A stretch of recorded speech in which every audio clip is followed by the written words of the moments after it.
Good morning, everyone. This meeting of the Tennessee Higher Education Commission is called to order. Thank you all for being here this morning, not this evening.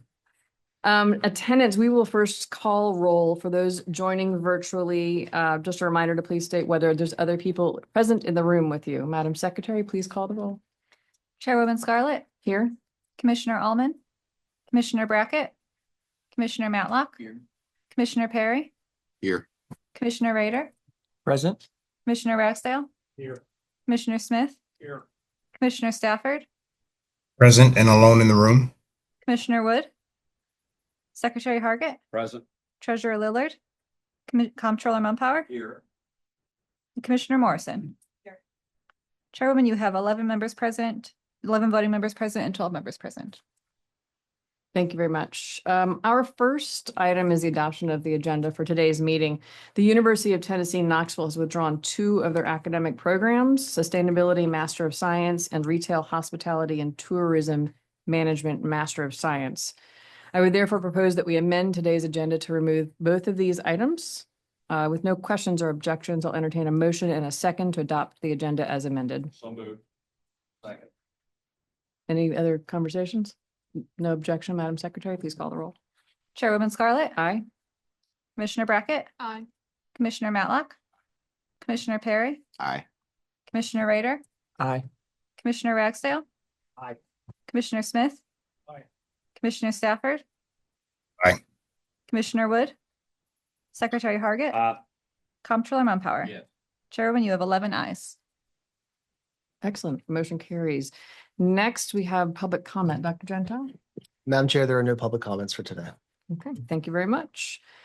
With no questions or objections, I will also entertain a motion and a second to adopt the minutes from the February 7th and March 19th, 2025 commission meetings. Madam Chair, one question I have. Yes. So in that in those minutes, we had a public comment letter included, and I wasn't sure whether we as a commission were supposed to do anything with that letter or respond to it in any way. I will let Dr. Gentile respond. Given the laws that govern the public comment, the commission is not obligated to respond in any way to that, although I'm going to ask General Counsel Scott to weigh into. Thank you, Dr. Gentile. Scott Sloan, General Counsel. There was the request from that individual was just to have those materials presented to the commission, and there was no request for any kind of response. Okay, thank you. With that, I'll make a motion for approval. We have a sec. Okay. Secretary? Chairwoman Scarlett, Aye. Commissioner Brackett, Commissioner Matlock, Commissioner Perry, Aye. Commissioner Rader, Aye. Commissioner Ragsdale, Aye. Commissioner Smith, Aye. Commissioner Stafford, Aye. Commissioner Wood, Secretary Hargett, Comptroller Mumpower. Yeah. Chairwoman, you have 11 ayes. Excellent. Thank you so much. Motion carries. I'd like to welcome everyone. Good morning to everyone here, commissioners, THEC staff, and certainly everyone in the audience. Want to first begin to express my deep gratitude to Lipscomb University and President Candace McQueen for graciously hosting us today in this beautiful location. So thank you very much. As we come together, I'm reminded of the importance of why we're here and to help support higher education. Across the state, students' needs are shifting every day. Workforce demands are accelerating at a much faster pace, I think, than normal. And policy landscape is also evolving. Amid this change, our charge as a commission has never been more critical or urgent. And that's why this work on the state master plan, we'll hear some of this today. We'll continue to hear more of this information over the coming months. It's really a vital part of our work. This is not just a policy document. It's really our North Star for the state. It's also our chance to define what success looks like for institutions, for students, and for Tennessee's economy in many ways. It's also not something we can delegate. And we talked about this last time we were all together, and it's really important that your insight, your influence, and your voice is heard in these conversations about the master plan. Your perspectives and leadership are certainly needed in the coming months as we finalize this vision for the state in partnership with the institutions. Today's agenda reflects both the complexity of where we are right now, but also the momentum that we have built. We're also going to hear some about some of the recent key legislative updates. I know you have all read the material, so you have all this information. And many of you sat in the committees yesterday and are aware of these changes. And today I'll ask you to be present, be bold, but also in the coming weeks and months ahead, please be engaged, whether you are visiting campuses, taking listening sessions, whether you're talking about the master plan with THEC staff and others. It's shaping the strategy that's really important for our state and for this commission. So with that, let's go ahead and get started. I'd like to recognize President Candace McQueen, who's of Lipscomb University. I first met Candace when she was the Dean of Education here, and then she went on to become Commissioner of Education under Haslam, and now is the first female president of Lipscomb University. So you're welcome. Thank you. Well, I am blessed to have you here on campus. It's like a proud parent getting to show off a little bit of their children, but it's great to have you at Lipscomb's campus. I want to say welcome on behalf of our entire Lipscomb community. We're thrilled that you have had the opportunity to be here, and we also had the THEC Veterans Reconnect Conference here the last 2 days. And so it was wonderful to be able to partner and host that conference with so much attention on how do we better serve our veterans in the state of Tennessee. I know it's not common for you to have a meeting in a place like an independent college. So we're excited. I think this may be the first time that you have done one of your meetings at an independent college. And so we're excited that we were able to do that for you.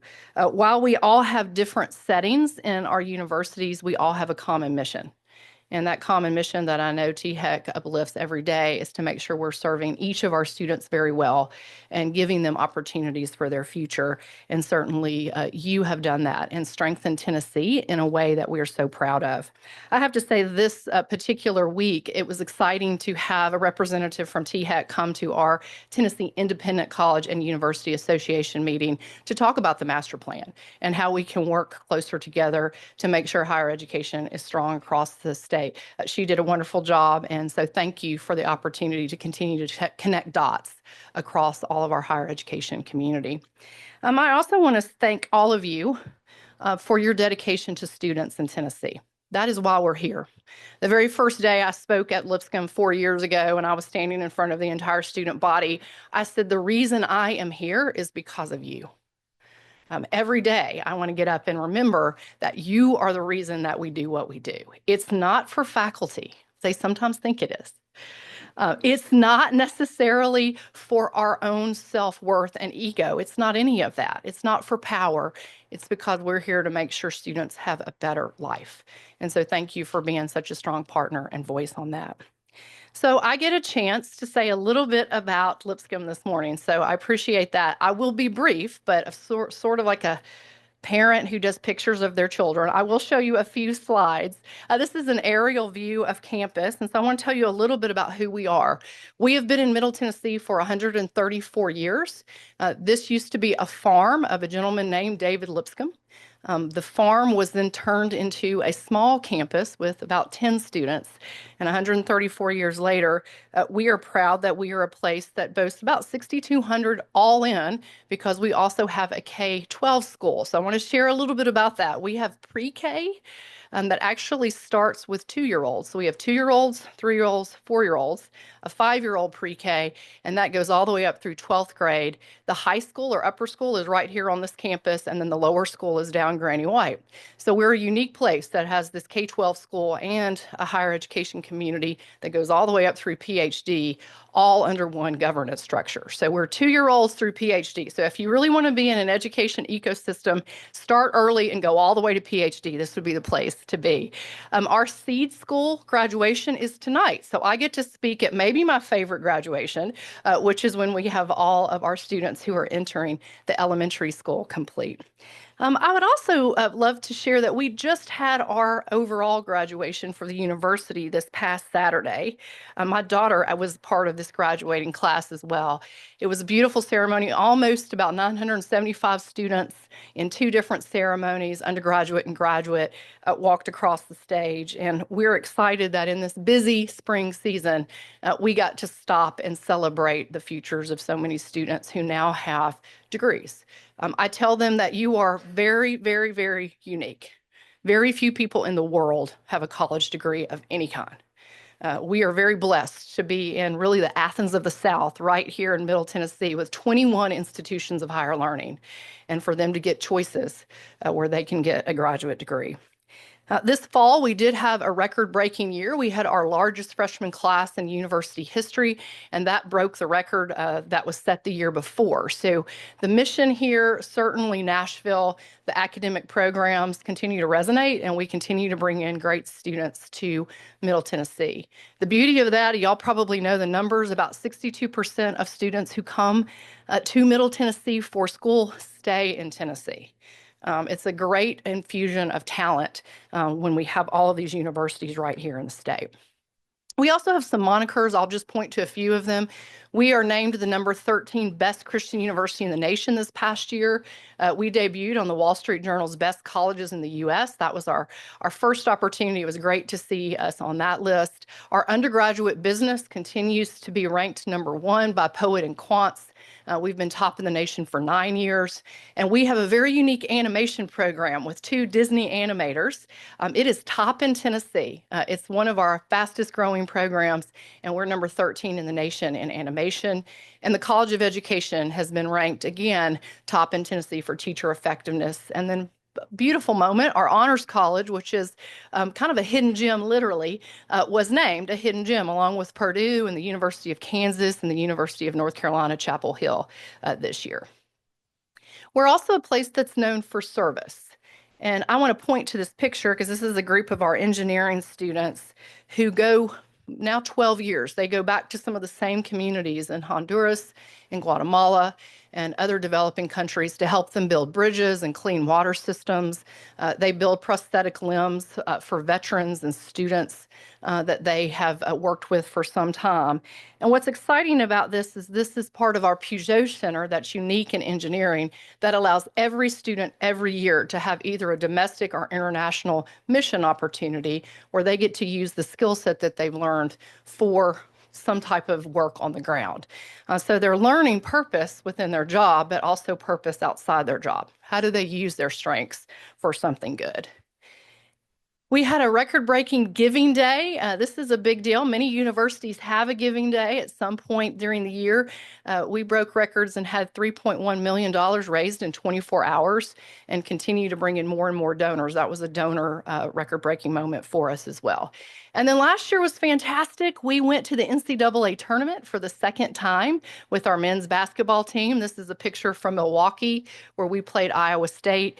So we won the regular season and the ASUN championship, and then took buses of students and our pep band and cheerleaders all to Milwaukee for a fantastic opportunity to be in the NCAA tournament. And not to be outdone, this was the first year our women went to the NIT tournament. And so our women's program also did extraordinarily well this year. We have announced some new programs. I know y'all are looking at new programs within your meeting. We have an online pharmacy doctorate that starts this fall, one of only 12 in the country. We have announced that we will be starting a certified anesthesiology assistant program based on legislation that passed this session in fall, so 2026 of next year. We've announced a communication disorders program that is both at the undergraduate and graduate level. It leads into a master's, a nursing education program, and then we are in a registered apprenticeship for early childhood and will be serving as a hub for the state around early childhood, helping folks get licensed for early childhood opportunities. And then we just partnered with the Memphis Teacher Residency and we'll be helping train teachers in West Tennessee as well. Almost finished, but we wanted to announce to you, we have some visiting professors and executive in residence that we shared over the past month or so. Pretty exciting national names and local names. Ralph Schultz, the retired head of the Nashville Chamber of Commerce, will be with us as an executive in residence for the next several years. Russell Moore, the editor-in-chief of Christianity Today, has been announced as our first Haslam Distinguished Visiting Professor of Faith and Reason. And then Michael Shane Neal, a nationally renowned portrait artist, will be serving at Lipscomb as our Fine Arts Ambassador. He is actually a graduate of Lipscomb and has painted many of the portraits that you will see in the Smithsonian. And so we're excited to have him here as well. And then I'll end with this. We are here for students. And so just this past month, we had student wins. Our engineering team won the first place in the American Society of Civil Engineers competition. That is for a concrete canoe. If you have never been to this, it's fascinating. So if you want to know more, I'll tell you more, but that is a great competition. Our College of Pharmacy student chapter won the National Chapter of the Year, and our College of Business students won second in one of the most competitive entrepreneurship programs for students at TCU this past month. They earned $25,000 in prize money to invest in their business venture. And since then, we keep talking about it. Other people have come up to me and say, what are they doing? And have invested more money in it. So our board have actually started investing in this business as well. So very excited. If you want to know more about what the business is, I'm happy to share that too. Last thing I want to share is we have a lot happening on campus, and I wanted to put some dates in front of everyone if they're interested. We host the Nashville Business Breakfast 4 times a year at Lipscomb. We partner with the Nashville Business Journal for this opportunity. We will have Mark Chaffin, the head of Mitsubishi Motors, here on September 9th. I'd love for you to come to campus. It's literally in the Shen Center, which is right down the hallway, early in the morning. So you can come and eat breakfast and then get to work on time because we do start early. Fahad Tahir, the head of Ascension St. Thomas, will be here on November 18th. And then we host a Illuminate conference on October 1st, which is about living with purpose and how do we connect faith and work in what we do. And Mike Whitaker, the executive director at Coca-Cola Consolidated, and Russell Moore, the editor-in-chief at Christianity Today, will be primary keynote speakers. And then a free event that our entire community all across Tennessee is always invited to is the first Tuesday after Thanksgiving. This year it's December 2nd. And we will do a lighting of the green ceremony to kick off the holiday season with Amy Grant. She has done this with us for 20 years, and next year will actually mark our 21st year. She brings amazing friends with her, so it's Amy and friends, and they do a wonderful job kicking off the holiday season.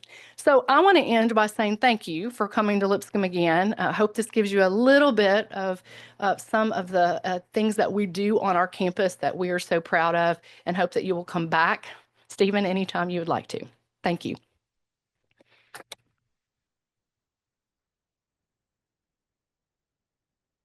Thank you, President McQueen.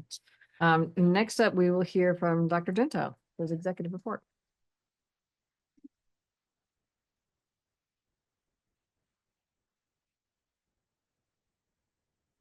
Hey. Thank you, Madam Chair, members of the commission. I want to thank again Lipscomb University. I'll go in a minute about the VETS conference and why we have it and what that's here for. But special thanks to President McQueen. There's a list of names here that I want to thank because this has been 3 days of THEC having descended upon this campus. And I want to thank Haley Davis, Elizabeth Strickland, Susan Squires, Bob Nickel, Lindsay Bales, Nan Hensley, Dave Shirley, and Brent Culberson, who from the beginning helped us plan this out. So thanks to them. I want to take a moment to recognize some changes and shifts with commission members. Commissioner Vernon Stafford, thank you very much for streaming in through both committee meetings yesterday and today as well. He's up in Rhode Island for another trustees meeting and the graduation from his alma mater. He also welcomed his first grandchild a few weeks ago, Levi Harper, out of Memphis. So congratulations to him. John Rader, at any moment, your third, is that right? Might be on the way. So if you see him bolt out of here, that is why. And no, it's okay. We have a quorum if that's the case, okay? And Commissioner Skylar Brackett, graduation last Saturday from ETSU with her BS in health science and is going on to Quillen College of Medicine at ETSU. Also getting married June 7th to Jared Wittenberger. He's a graduate of Milligan, and Carson Newman, current student and nurse practitioner.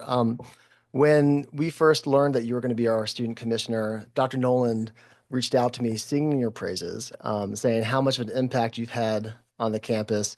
And you've been with us for just a short amount of time, but you quickly integrated yourself into this community of commission members. And I just want to thank you for that. I do believe this is likely your last commission meeting. However, if we don't get another student commissioner placed, you're here for as long as it's going to be. So she's getting married at Whitestone Inn, and you have invited everyone here. Is that right? You got capacity for it? Okay, thank you. Again, thank you for your service for this commission. In the room today, we have a number of people I want to recognize. President Lakari from Austin P is here, President Whaley from Rowan State, President Hargrave from University of Memphis. President Dwayne Tucker is on his way here right now. And I also want to recognize President Cameron Khan of TECUA, has been with TECUA now for 9 months and is a close partner with us. So I want to thank her for being here today.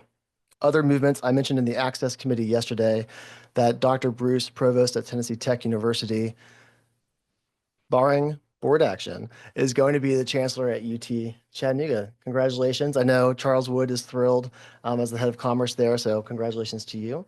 And also announced, I believe last week, Melinda Arnold will be the UT Southern chancellor. She's out of A&M Texarkana. She's going to be taking the reins that Linda Martin has so wonderfully had the last 3 years. Linda Martin is headed back to the UT system. And then 2 more things, and I'll move on. We are a community of higher education professionals. We at THEC greatly rely on those at the institutions to help us better understand how higher education works. There are 2 people from institutions that are retiring. This is their last commission meeting. They come to pretty much every commission meeting that we have. I've been working at THEC now for 12 years, and since the very beginning, a mentor of sorts, and Alan Thomas, the Vice President of Finance at MTSU.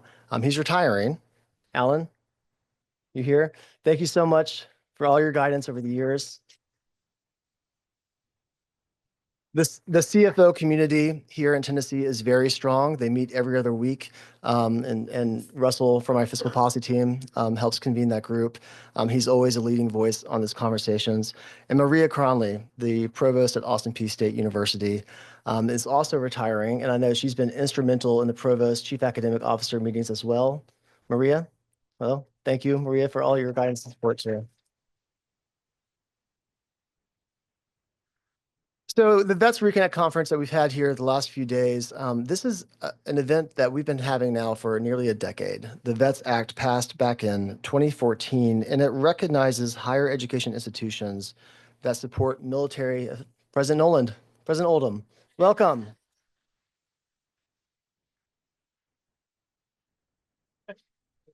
You have any words you want to come up here for? No, I'm glad you guys are here. Thank you.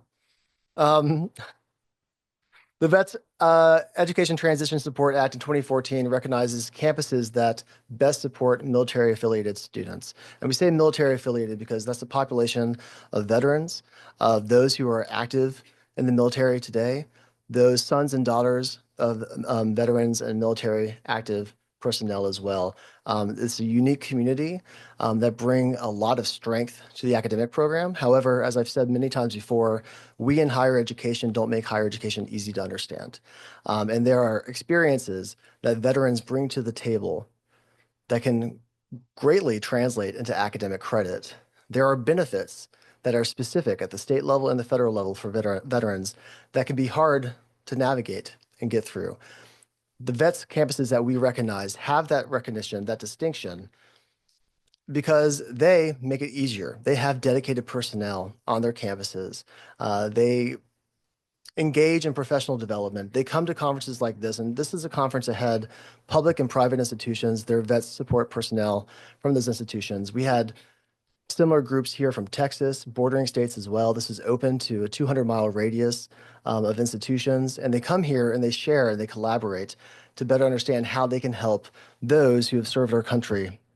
And I just want to take a moment to thank those institutions. And I want to take a moment to also thank Katie Staple, who is our Director of Veteran Services here, joined our staff about 6 months ago, retired from the Army, and is now with us, and we're grateful for her and what she has done with that program here today. One more thing about this, we have a new designation for Vets campuses. It's called Vets Bravo. Vets Bravo recognizes those campuses that go a tier up in how they support their military affiliated students. They have invested in professional development. They have a survey of those students that they actually analyze and put strategies into place in response to that survey. They have peer support, peer tutors on their campuses. They're constantly thinking about how to better their campus for veterans. About a month ago, we recognized our first VETS Bravo campus, and it was Austin Peay State University. President Licari, thank you very much for leading the way there. There are more to come. We have 3 in the application phase right now. So again, thanks to Lipscomb University for hosting this conference for us. I'd like to transition to, thank you. Thank you for advancing that slide. Here's our VETS Bravo. We just had new logos and new banners for that. Bravo, thank you for that. Are there other slides I should be advancing right now? No, okay. This was an active legislative session. You'll hear from Colleen from our government relations team today to go over bills that were passed or discussed this past session. 2 of note that I had mentioned yesterday, I want to bring back to attention today. As you are aware, come July 1, THEC, TSAC boards merge into one. You are now going to be the board of directors for TSAC. We have a presentation today from Pete Abernathy, who will go over what it means to be TSAC board of directors. Also with that bill, there were a couple of voices on the TSAC board that we don't want to lose sight of. One was the TACUA president. Cam Khan had been on that board, Claude Presnell before. In that bill, TACUA now has a voice on the master plan committee discussion. TASFA, which is the Tennessee Association for Financial Aid Professionals, they were also on that board. 2 days ago, we had our first convening, ringing up the TASFA advisory group, internal for our work here so that we don't lose their voice in how we operate. So while we have a board transitioning to one board, we are still being sure that we're hearing from those on the ground and in the field. The THEC bill. We call it affectionately the THEC bill. It has changed several things, and there are 2 policies in front of you today. One is with regards to how we prioritize capital projects, moving away from prioritization and towards categorization, however, still vetting thoroughly capital projects. That is in front of you as a policy change today, and also delegating to the executive director approval of off-campus locations. Yesterday, we had a good discussion about tuition ranges and what multiple tuition ranges might look like. With that new authority in that bill, we'll come forward at a future meeting to discuss a potential policy after further engagement with you. And the 4th responsibility that was given in that bill was delegation of academic programs to the executive director, approval of some academic programs for the executive director. We touched lightly on that conversation. We plan to, in August, to not have committee meetings the day before the commission meeting, and instead have a work session to talk through more about what you might want to see in that. So there's more to come in that space. But what I see this bill doing is giving the commission more of an opportunity to talk about higher education from A to Z, with financial aid now squarely under your responsibility.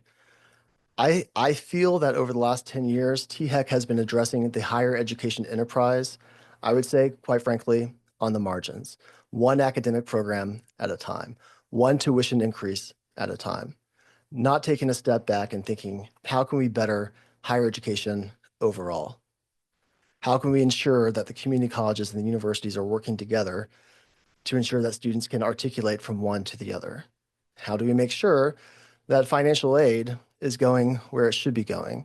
We haven't had those conversations in rich depth at this level. Amanda is going to mention here in a second, talk about our master planning process and what we're learning. And when I talked with you back in February, I zeroed in on the challenges ahead for higher education. Challenges being demographic cliff that will affect other states, will have its effects on us. The value of higher education being under question. Credentialing, R&D, et cetera, and how we need a master plan that thinks through those challenges. But in conversations that we've been having with our stakeholders, be it with advisory groups that have come in, Amanda met with TACUA earlier, we've had conversations with presidents, we're also recognizing the weaknesses of THEC and really the weaknesses of higher education in Tennessee. One of those prime weaknesses is that we are not working as one. In fact, one of the board of directors at TSAC said, I keep hearing about public and private working better together, but I'm not seeing it. A vision I have for THEC, and it is the vision that we have on our website, is to cultivate a cohesive higher education enterprise. I speak to that a lot. But our master plan is going to move that beyond lip service and talk about how we can make sure that's happening. What are the goals that we're going to do to make sure that we are working as one entity to overcome those challenges that are in front of us? So with that, I'd like to invite Amanda Clefane to come up and talk through what we have been sifting through on our master planning process. Thank you, Amanda. Good morning, everyone. Chair Scarlett, Director Gentile, members of the commission.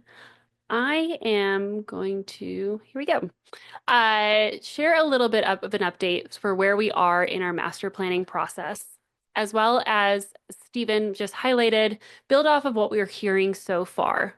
What I'll say is that we're really quite in the thick of master planning as we bring together various stakeholders across the state on a variety of topics. What you'll see here is our plan of action. And so I brought this slide to you all back in February. Since February, we've had a few different things take place. The first thing I'd like to do, though, is recognize members of the master planning project team, which are members of THEC staff that represent various parts of our organization to ensure that this is a plan that is representative of all parts of the work that we do. Dr. Julie Roberts, our Chief Academic Officer, Jessica Gibson, our Senior Director of Adult Learners, Jesse Green, our Director of Communications, Marianne Dill, a THEC Compliance Specialist, and Antonina Lucido, who is our Customer Focused Government Fellow, who's with us for the next 18 months and is focusing on helping with the master plan. And so recognizing those folks are really key. We've come together on a weekly basis to really help us execute on the master planning activities that we mentioned back in February. One thing that has really risen to the top, we are very squarely in the center area, phase 2 of our master planning process. We've convened now 2 topical work groups. We convene 2 more next week, and we'll convene our last in June. We've been having, we've initiated our focus group conversations, which are really excitingly something that has really born out of THEC staff feedback. So early in this process, we recognized we need to be sure that we're also funneling through all of the input from various parts of our organization. We've launched now a staff-wide survey, and through those conversations have really come to recognize that the groups that we're bringing together, while the principals or the executive leadership teams of a lot of our organizations may not always represent the voices across our campuses, or most importantly, the voices that we are intending to impact, which are students. And so something that we'll be doing, we've led one now and we have plans to lead multiple others, are focus groups over the next several months to really get in deep with certain groups of individuals to better understand the challenges that they see with higher education and how we improve them. Some of those groups, as I mentioned, would be students, counselors, employers, faculty, and student support. So really wanted to just highlight there what has been a change or an update to our process. And here I really want to highlight some of the main activities that we have taking place, as well as get into a little bit of what we're learning. So now I mentioned we've convened 2 of our 5 topical work groups, the first focusing on state investment and affordability. This group really came together to talk about a few things: the new environment for state financial aid, expenditures and funding models to help promote student and post-secondary affordability, as well as discussing the financial health and sustainability for our institutions in Tennessee. We convened our second group, which Chair Scarlett and members of the State Board of Education were also present for, to discuss defining that North Star goal. Really in this meeting, beginning to think through what is the data-informed understanding of our higher education landscape. What are our strengths and weaknesses, and what are our opportunities? Really, the goal with this meeting was to start to center on what we see as the goal for higher education. We didn't leave with a specific goal, but we left with a lot of the pillars of those goals. And something we'll be analyzing over the next few weeks are a series of if-then statements that the teams developed to really help center our work. Next week, we'll be bringing together a group around student access and success. We'll also be bringing together a group around employment and education alignment. And these 2 groups, as well as our 5th group, which is going to be focusing on data use and data literacy across the higher education enterprise, is really going to help us center and refocus on that goal that I mentioned, those if-then statements that first group gathered.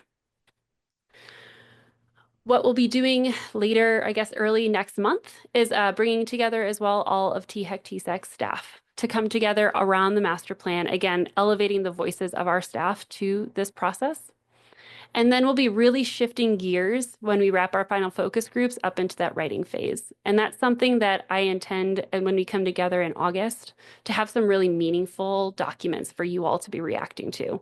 Not necessarily a formal plan itself, but as we think about that working session, really digging in deep on what we're hearing and how we want to move forward to that final plan. What I want to do is, in wrapping up my comments here this morning, is really re-emphasize what you can expect from me and from us over the next several weeks and months. So we will be convening or communicating on a monthly basis, just some updates about those meetings I mentioned and activities that have taken place. We will be partnering, or we have partnered with Education Strategy Group. They will be conducting some listening tours throughout the next several weeks, and that may involve some of you all. We'll also, again, have that working session at our summer meeting with the plans to launch this plan formally at our October trustees event. So I will pause there because I just threw a lot of information at folks to see what questions or comments you guys have about the process or what we've heard so far. Any questions? I have a quick one, just in advance. We talked earlier about having a workshop on the 6th of August as opposed to our committee meetings. How far in advance will the commission members receive a draft of this to review? It would be my intent that we would have a couple of weeks advance.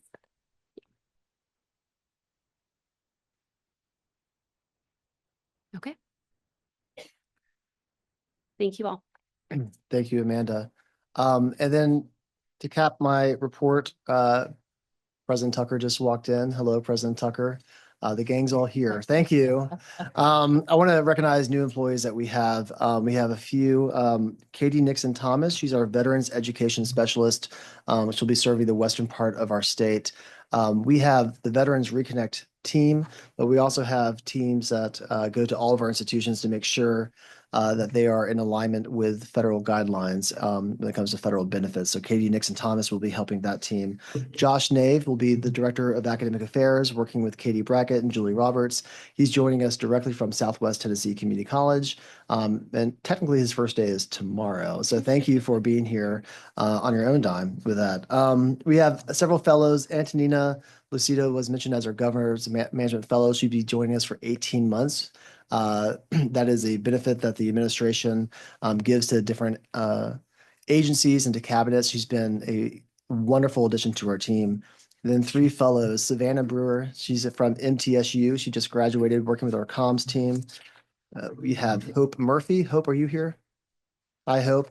Hope is an MPP student at Vanderbilt University, a graduate of Sewanee as well. Then Amelia Blakely, a fellow in our academic affairs team, current master's, is that right, in public history at MTSU. So welcome, they'll be here with us this summer. Chairwoman Scarlett, that's my report. Thank you. Dr. Gentile is quite a robust report. So our first action item is our consent agenda. There are 2 items on the consent agenda. One is the authorization of new institutions, and the second one is the optional expedited expedited authorization. I will entertain, if there's no questions or objections, I'll entertain a motion in a second to approve the consent agenda. I hear one motion. I'm looking for a second. Second. Madam Secretary. Chairwoman Scarlett, Aye. Commissioner Brackett. Aye. Commissioner Matlock, Commissioner Perry, Aye. Commissioner Rader, Aye. Commissioner Ragsdale. Aye. Commissioner Smith. Aye. Commissioner Stafford, Aye. Commissioner Wood, Secretary Hargett, Comptroller Mumpower. Yeah. Chairwoman, you have 11 ayes. Excellent. Motion carries. Thank you all. Moving on to our regular calendar. The first item on our agenda are the new academic programs. There are 8 new academic programs. Commissioner Allman cannot be here today, so Commissioner Ragsdale will provide an overview of the agenda item and the committee's recommendations. Commissioner? Thank you, Madam Chair. Yesterday, the Access Academic and Student Success Committee met And the first item we heard was from Roane State Community College, a speech language pathology assistant associate of applied science. Heard from the Tennessee Board of Regents as well as Dr. Chris Whaley, who's here today. Dr. Whaley, thank you for your presentation yesterday. If we have questions, I'm sure Dr. Whaley would be delighted to answer those for us. With that being said, Madam Chair, the committee unanimously approved the recommendation of this program. Okay, do we have any questions regarding this agenda item from the commission? Okay, with no questions, I'll entertain a motion in a second on the speech language pathology assistant associate of applied sciences at Roane State. Move approval. Madam Secretary? Chairwoman Scarlett, Aye. Commissioner Brackett, Commissioner Matlock, Commissioner Perry, Aye. Commissioner Rader, Aye. Commissioner Ragsdale, Aye. Commissioner Smith, Aye. Commissioner Stafford, Aye. Commissioner Wood, Secretary Hargit, Comptroller Mumpower. Yes. Chairwoman, you have 11 ayes. Motion carries. Thank you. Commissioner Ragsdale. Madam Chair, the next three programs are from Tennessee Tech University. Yesterday, Dr. Lloyd Bruce was here, soon to be Chancellor Bruce, and we appreciated her presentation and the questions that were asked. And also today we have, of course, President Oldham here with us if we have questions. But I'd like to move approval of the first item, or I guess I should say, I'd like to suggest the committee recommended approval of the first item, the Agri-Science Technology Master of Science degree at Tennessee Tech. Any questions about that item? Sounds like we might already have a motion from Commissioner Ragsdale. Do you have a second? Second. Secretary, Madam Secretary. Chairwoman Scarlett, Aye. Commissioner Brackett, Commissioner Matlock, Commissioner Perry, Aye. Commissioner Rader, Aye. Commissioner Ragsdale, Aye. Commissioner Smith, Aye. Commissioner Stafford, Aye. Commissioner Wood, Aye. Secretary Hargit, Comptroller Mumpower. Yes. Chairman, you have 11 ayes. Excellent. Motion carries. Commissioner Ragsdale. The next program is, again, at Tennessee Tech, a Master of Science in Child Life, and a really interesting and very informative presentation yesterday, and I will move approval of this program. Any questions? Okay, looking for a second? Second. Madam Secretary? Chairwoman Scarlett, Aye. Commissioner Brackett, Commissioner Matlock, Commissioner Perry, Aye. Commissioner Rader, Aye. Commissioner Ragsdale, Aye. Commissioner Smith, Aye. Commissioner Stafford, Aye. Commissioner Wood, Aye. Secretary Hargit, Comptroller Mumpower. Yes. Chairwoman, you have 11 ayes. Excellent. Motion carries. Thank you. Commissioner Ragsdale. The third program from Tennessee Tech is Interdisciplinary Computing, a Bachelor of Science program, and I'll go ahead and move approval of that as well. Okay, any questions? I'm looking for a second. Second. Madam Secretary? Chairwoman Scarlett, Aye. Commissioner Brackett, Commissioner Matlock, Commissioner Perry, Aye. Commissioner Rader, Aye. Commissioner Ragsdale, Aye. Commissioner Smith, Aye. Commissioner Stafford, Aye. Commissioner Wood, Aye. Secretary Hargit, Comptroller Mumpower. Yes. Chairwoman, you have 11 ayes. Excellent. Motion carries. Commissioner Ragsdale. The next program is the University of Tennessee at Martin. It is a Master of Science in Social Work, and I'll move approval. Any questions? Okay, looking for a second? Second. Madam Secretary? Chairwoman Scarlett, Aye. Commissioner Brackett, Commissioner Matlock, Commissioner Perry, Aye. Commissioner Rader, Aye. Commissioner Ragsdale, Aye. Commissioner Smith, Aye. Commissioner Stafford, Aye. Commissioner Wood, Aye. Secretary Hargit, Comptroller Mumpower. Yes. Chairwoman, you have 11 ayes. Excellent. Motion carries. Commissioner Ragsdale. The last program we have is the Communication and Information degree at the University of Tennessee, Knoxville. It's a Bachelor of Science program, and I move approval.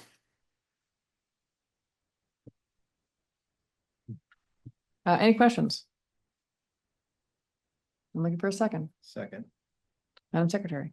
Chairwoman Scarlett, Aye. Commissioner Brackett, Commissioner Matlock, Commissioner Perry, Aye. Commissioner Rader, Aye. Commissioner Ragsdale, Aye. Commissioner Smith, Aye. Commissioner Stafford, Aye. Commissioner Wood, Secretary Hargit, Comptroller Mumpower. Yes. Chairwoman, you have 11 ayes. Excellent. Another motion that carries. We blew through those. thankfully, because we had this great robust committee meeting yesterday. So for those in the audience, if you have an interest in learning more about those programs, I suggest you show up to the committee meetings next time. The next up, we have a legislative update. We have Colleen Ellis, Director of State Government Relations, will provide us an overview of this agenda item and then answer any questions. Welcome. Good morning, Commission members. It's a pleasure to be in front of you today to talk about the first session of the 114th General Assembly. I will start with going through some of our key items and key appropriations, and then zoom out and talk about different trends we saw in legislation in the higher education space as a whole. Before that, I want to talk about, we had some leadership changes in the committees that we often operate in that I want to point out. First off, we have Senator Chairman Dawn White, who now serves as the chairman of the Senate Education Committee. She comes from a K-12 education background, but has been a longstanding member of the committee, and her district borders MTSU. And so we've enjoyed collaborating with her in the past, and we will continue to do so in her new capacity. Second, we have Chairman Ed Jackson. He now chairs the Senate Government Operations Committee. He was the former calendar committee chair, and we've been working with him as we come before the committee for rules. And we will also especially be collaborating as the commission is up in the sunset process next session. On the House side, the House reconfigured its education committees as a whole. They used to have 2 full committees that had 3 subcommittees that fed into it. There's now 1 full committee chaired by Chairman White and 4 different subcommittees. A new subcommittee is the House Education Administration Subcommittee, and that deals with both K-12 and higher education matters. They deal with, in higher ed space, anything that deals with campus health, safety, and security in schools. Chairman Slater has a higher education background. He currently serves as the Dean of Audit and Online Students at Welsh College in Gallatin. Second, we have a new chair of the Higher Education Committee, Chairman Charlie Baum. He is a long-time member of that committee, and he is faculty of economics at Middle Tennessee State University. And then we have Chairman Gary Hicks of the Finance Committee after the retirement of Chairman Hazelwood. And he is a longtime, supporter of the commission in our work, and we will continue to collaborate with him in this new role. And lastly, Chairman Justin Lafferty, formerly of the Higher Education Committee, is now the GovOps chair in the House. So we will also be collaborating with him with our upcoming sunset. Talking about the THEC bill, now Public Chapter 186.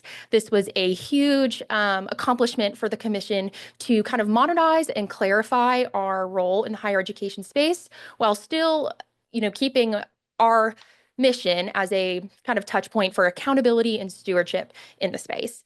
So Dr. Gentile already went over 2 of the main points, and we talked about them at length in our committee meetings yesterday, looking at tuition range authority being allowed to assign different ranges for different sectors of institutions or on an institution by institution basis, as well as looking at allowing the delegation of off-campus approval and academic program approval powers to the executive director. That's something we'll be workshopping as a commission as what that will look like.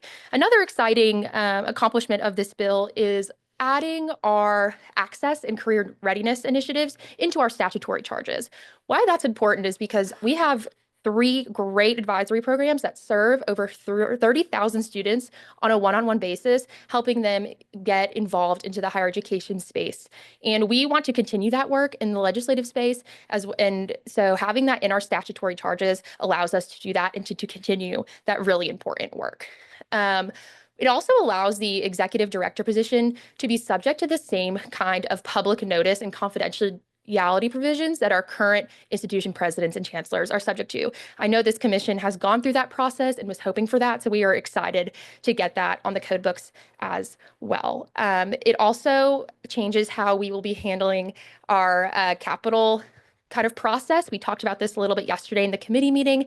We are getting out of the ranking business of capital projects and instead submitting to the administration a list of projects that are grouped on need, research, workforce development, things of that nature that we think are vital to the core missions of these institutions.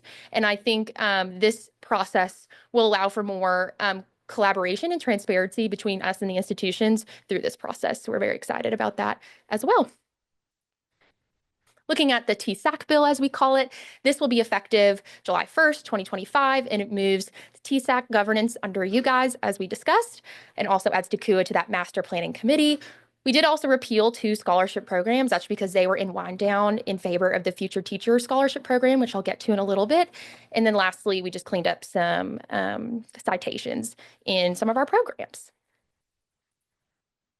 Looking at the appropriations for our agency, we did receive $12.2 million in recurring agency improvements, one of those being that $12 million appropriation to TSAA. As we discussed last commission meeting, we hope that will be threefold. We hope to get that at a total of $36 million over the next 3 years, and that's to get TSAA back up to match Pell eligibility as it expanded on the federal level. We also received a position that will help us with our data management and reporting. Yesterday in our committee meetings, we talked a lot about wanting to use our data to make more informed decisions on the higher education landscape and programs, and this will definitely help with that. And then we received some non-recurring agency improvements for rural health care pathways expansion, Give 4.0, which will focus on nuclear energy, Veterans Reconnect, and then changes to the Future Teacher Scholarship, which I'll get to in a little bit. Financial aid conversations in the legislature were characterized by early and often intervention by our team with members on kind of the lottery landscape. I know that was presented yesterday, but Pete Abernathy and Lou Hanneman gave a presentation to the Higher Education Committee at their first meeting to discuss the outlook of the lottery and what it's looking like, especially in lieu of the Education Freedom Scholarship Act and the sports wagering money reallocation.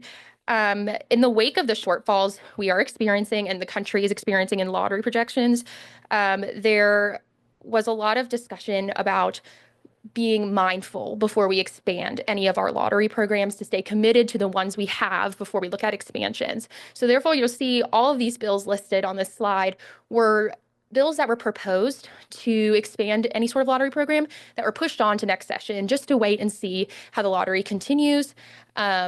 One of those initiatives was actually an administration initiative called Tennessee Works.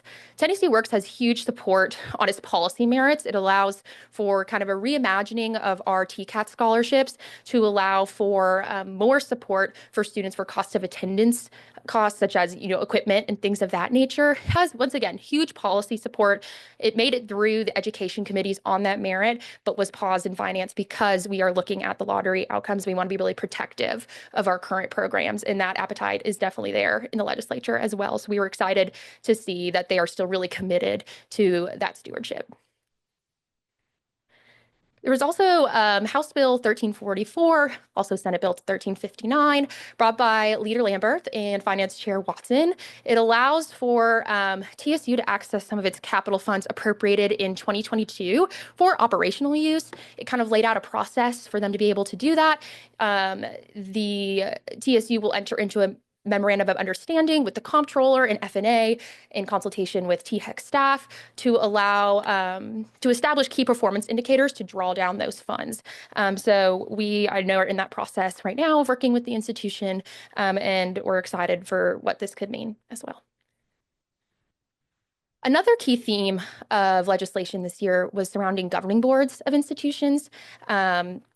Tennessee Tech was up for sunset and received a 5-year extension, which was exciting, with very robust conversations in the committee meetings about what their specific impact could be in their region, and some very exciting stuff.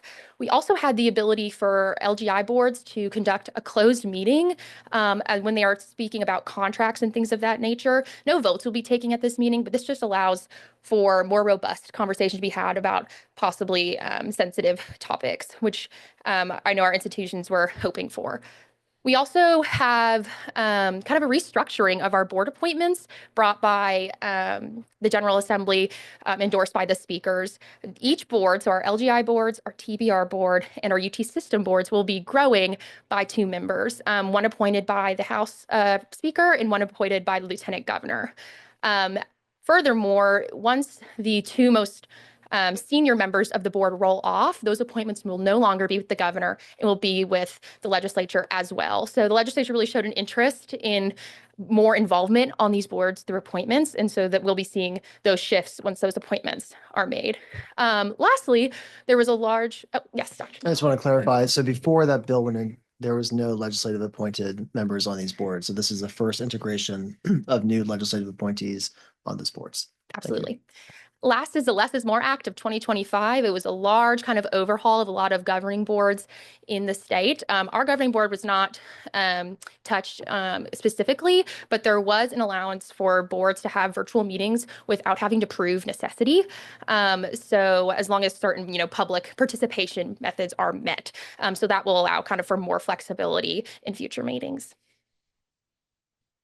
Next, we had bills representing or dealing with discrimination and DEI. I will kind of talk about these as a whole because a lot of their efforts overlap. What I will say is that, especially the last two, the Dismantling DEI Departments Act and the Dismantle DEI Act, do not allow for any institutions to hire on the basis of race, color, national origin. And then the Dismantle DEI Act does not allow for any institutions to have any offices of DEI.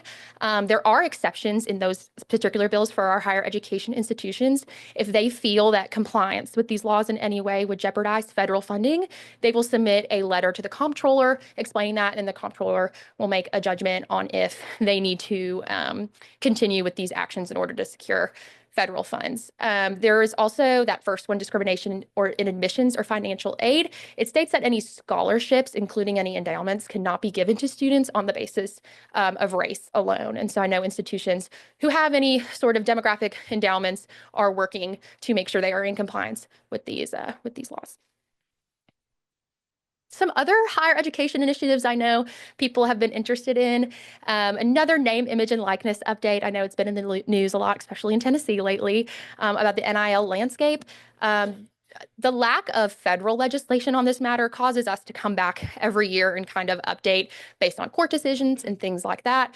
One big kind of item in this bill of note that I'd like to bring to your attention is this allows institutions to pay athletes directly instead of them having to go through a collective.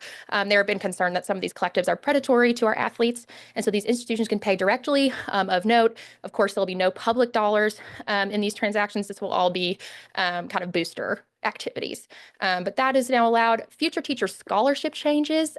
We've had the future teacher scholarship for 2 or 3 years, pretty low uptake. And so we kind of went back to the drawing board and asked, how can we increase uptake in this program as, we still have teacher needs in the state. And so what this did is this made the scholarship a flat amount. It used to be just Lestall gift aid. So it's $3,500 per student. And then also it lowered the promissory note requirement to teach in the state from 4 years to 2 years. So we're hoping to see more uptake in this program, and we'll be monitoring that. The one piece of legislation that did not move forward this session, but we will be watching closely for next session, is the Promise Completion Grant pilot expansion that is administered by Tennessee Achieves. The data shows we've seen great results in students who are receiving these completion grants. As a reminder, these completion grants are for students who are receiving Promise, but they go toward things like cost of attendance that sometimes serve as barriers to completion. So that can be anything from car maintenance to groceries to books. That just kind of helps students when they're struggling take care of other needs so that they can focus on their studies. This was a $4 million ask for the first year and then $7 million recurring. And I know Tennessee Achieves is still working to secure that funding for next session, and we will assist them in any way we can on the legislative front. Lastly, a practical nursing dual enrollment offering. This was brought by our East Tennessee delegation in response to some nursing shortages there. This is permissive for our TCATs and allows them to create practical nursing dual enrollment offerings for high school students starting as low as sophomore year, so that once they graduate high school, they can go straight into clinicals and move quickly into that field. looking at the appropriations, I've highlighted, I won't go through these all, but I've highlighted some that came out of our November suggestions. We have funds in $7 million to fund growth and outcomes, as well as I want to point out that $1.6 million to fully fund the medical unit formula. We're very excited about that. $2 million recurring for the UT Agriculture Extension Service. Another thing of note that's not on this slide is UT Southern received a $1.9 million appropriation to help aid their operations before they enter into the formula. And then we also have some medical equipment funding, which we're excited about, $3 million for ETSU Quellen, as well as $10.3 million to UT for equipment in the UT Health Science and the UT College of Veterinary Medicine. Some more appropriations on the capital front. This year, the legislature decided to engage in bonding authority for capital projects. Non-bonded projects include 3 campus TCAT replacements. Let's see, which campuses? That includes $45 million for TCAT Sumner County, $37.5 million for TCAT Nashville Robertson County, and then $12.3 million for TCAT Memphis Aviation Campus. As we heard yesterday, they are facing an issue with a runway running through their campus, so they were appropriating for them to replace that campus. You'll also see $467 million for general obligation bonds for our capital projects. You'll see that TCAT Memphis is also listed there as well. They received both bonding authority and general appropriation dollars for that project. All of these came from our list except one. That $78 million bond for MTSU Murphy Center additions and renovations was added by the administration. All right.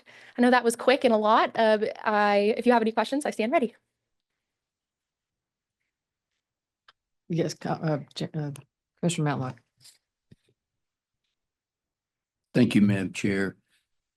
You mentioned under the Tennessee Achieves that there can be dollars drawn down for non-education, such as outside, like auto type. Yes, so repair. there's currently a pilot program already approved by the legislature called completion grants, and those help deal with those cost of attendance, and that money is appropriated and drawn down through Tennessee Achieves, and we're looking at expanding that into perpetuity.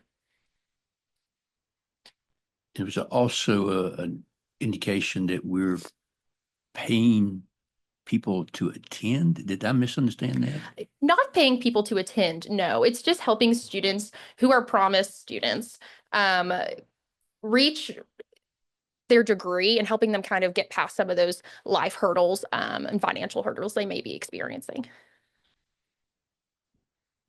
If I may, Commissioner Matlock, these completion grants,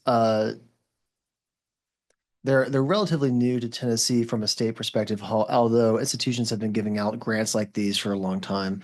If a student comes and says, like, I need to drop out of school right now because I've got a medical bill to pay and I just can't make it work, a grant like this could help them expand into that. Or if they have a car that's broken down and can't get repaired, and their option is to drop out so they can work to fix that car. These completion grants allow them to get that car fixed while still enrolled in the community college to completion. The cost of attendance, as she mentioned, every school has a cost of attendance that includes tuition. It includes book fees, mandatory fees, non-mandatory fees. But even for those that are non-residential campuses, there are estimates for room and board and other costs that might be accrued to the student. These completion grants could go towards those other costs. And they've been proven widely successful for promise students on retention. Tennessee Achieves has some fantastic reporting on just that. And I know that Grant is here today from Tennessee Achieves. Hello, sir. He could speak more to the success of that program. Could you give a little more context? Those are really typically kind of smaller dollar grants. Do you have like an average dollar amount that you could provide? Mr. Thomas, can I ask you to come up, please? Hey, good morning. Graham Thomas with Tennessee Achieves. Thanks for the opportunity to clarify on this. So the completion grants are also tied to a completion coach on our team. So students are working with a full-time staff member that are coaching them through college, and to access these grants, they must be working with their coach. Up to $1,000 a semester, but the average grant is about $125. And the students that receive them on average get about 5 at about $630 is where they end up.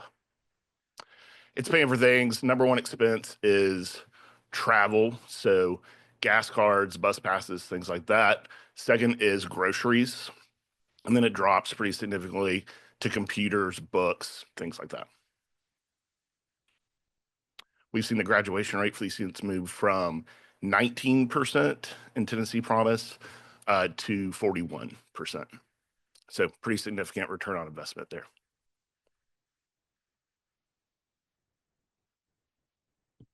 Thank you. Comptroller. Thank you very much. Graham, my questions aren't for you. Thank you. Okay, great. Thank you. Yeah, you looked anxious there. Colleen, thank you for the great summary. If you want to go back to the slide about the DEI bills, you gave a great explanation, but I want to expand on it. For particular, all of you who are here, university presidents, any university, TCAT, community college staff that are here, really hope that you have honed in already on what the legislature did in regard to dismantling DEI on your campuses and in your programs.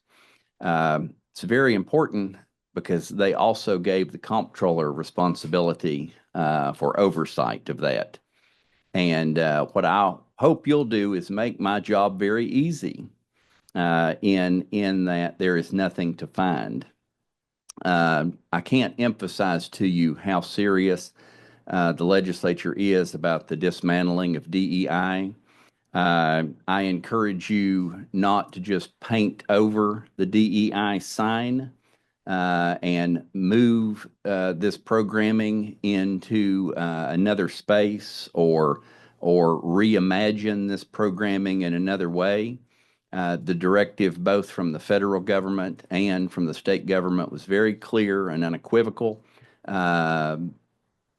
Any of these type services that have been provided are not to be provided anymore. And certainly any hiring decisions based on metrics related to race or ethnicity or sex or age are not to be conducted.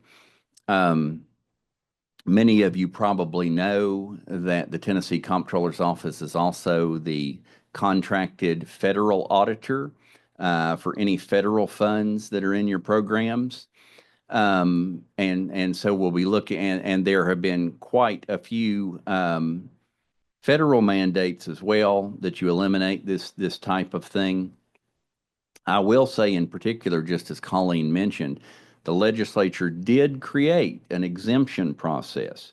If you have an existing source of federal funding, a grant or something you're in the middle of, in that, if you were to dismantle DEI, if that grant you're in the process of currently using or receiving is somehow tied to a DEI metric, you can apply to the comptroller's office for an exemption specific to that federal funding. If you can demonstrate a loss of federal funding related to implementation or dismantling of DEI, you can apply to my office for exemption from that. And if you have a situation like that, I encourage you to get in touch with us right away and let us know about that. But I'm speaking to many groups around the state, whether that be local government officials or what. And my message to them is that DEI equals DONT. Make all of our lives easier by eliminating, not moving, not hiding, not reimagining, but eliminating in keeping with the federal law, in keeping with the state law, these types of programs. Thank you very much. Thank you, Madam Chair. I just wanted to go back to a second to Tennessee Achieves and the completion grants. as I've said before, we do a really good job at access in Tennessee, and we're getting better exponentially at completion. And Graham, thanks for that clarification, because sometimes on the surface that may sound like, oh, you're paying people, and I certainly get that. But in this case, those are necessities for very few amounts of dollars that allow people who really need that to complete their degrees. And so that's something I think that Tennessee Achieves has done a great job of. I know the Ayers Foundation does wonderful work in their areas as well. So I just wanted to endorse that program, and being a board member, I felt like you better speak up, and that's why I'm speaking up as a Tennessee Achieves board member. Any other questions, comments? I have two follow-ups along this. And I feel like I've seen this before. I don't have the actual numbers, but there is actually a societal ROI on students that are completing some sort of post-secondary credential, getting a job aligned to that. The reduction in cost to broader society, them being able to create their own economic income pathways for their families compared to the $125 per need. So I don't know the actual numbers, but somewhere out there, there's some data to support that. I have a question about going back to the DEI piece. For the admissions, how do HBCUs fit in this world when it comes to either hiring or admissions, when you think that a historically Black college or university is seeking out people that are Black? So how does that work in the legislature? Right. So this law applies to all institutions regardless of classification. So they just can't make admissions decisions based on that factor. Solely, right, solely. Okay. Thank you. Any other questions, comments, Dr. Gentile? A quick comment. My team here has reminded me that we actually have, as part of our Tennessee Promise report, a section about completion grants as well. We report on that annually. We'll send that out to the commission probably by tomorrow for that.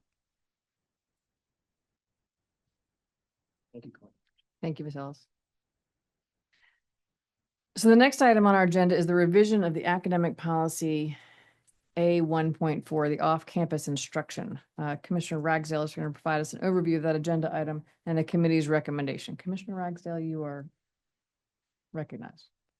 Thank you.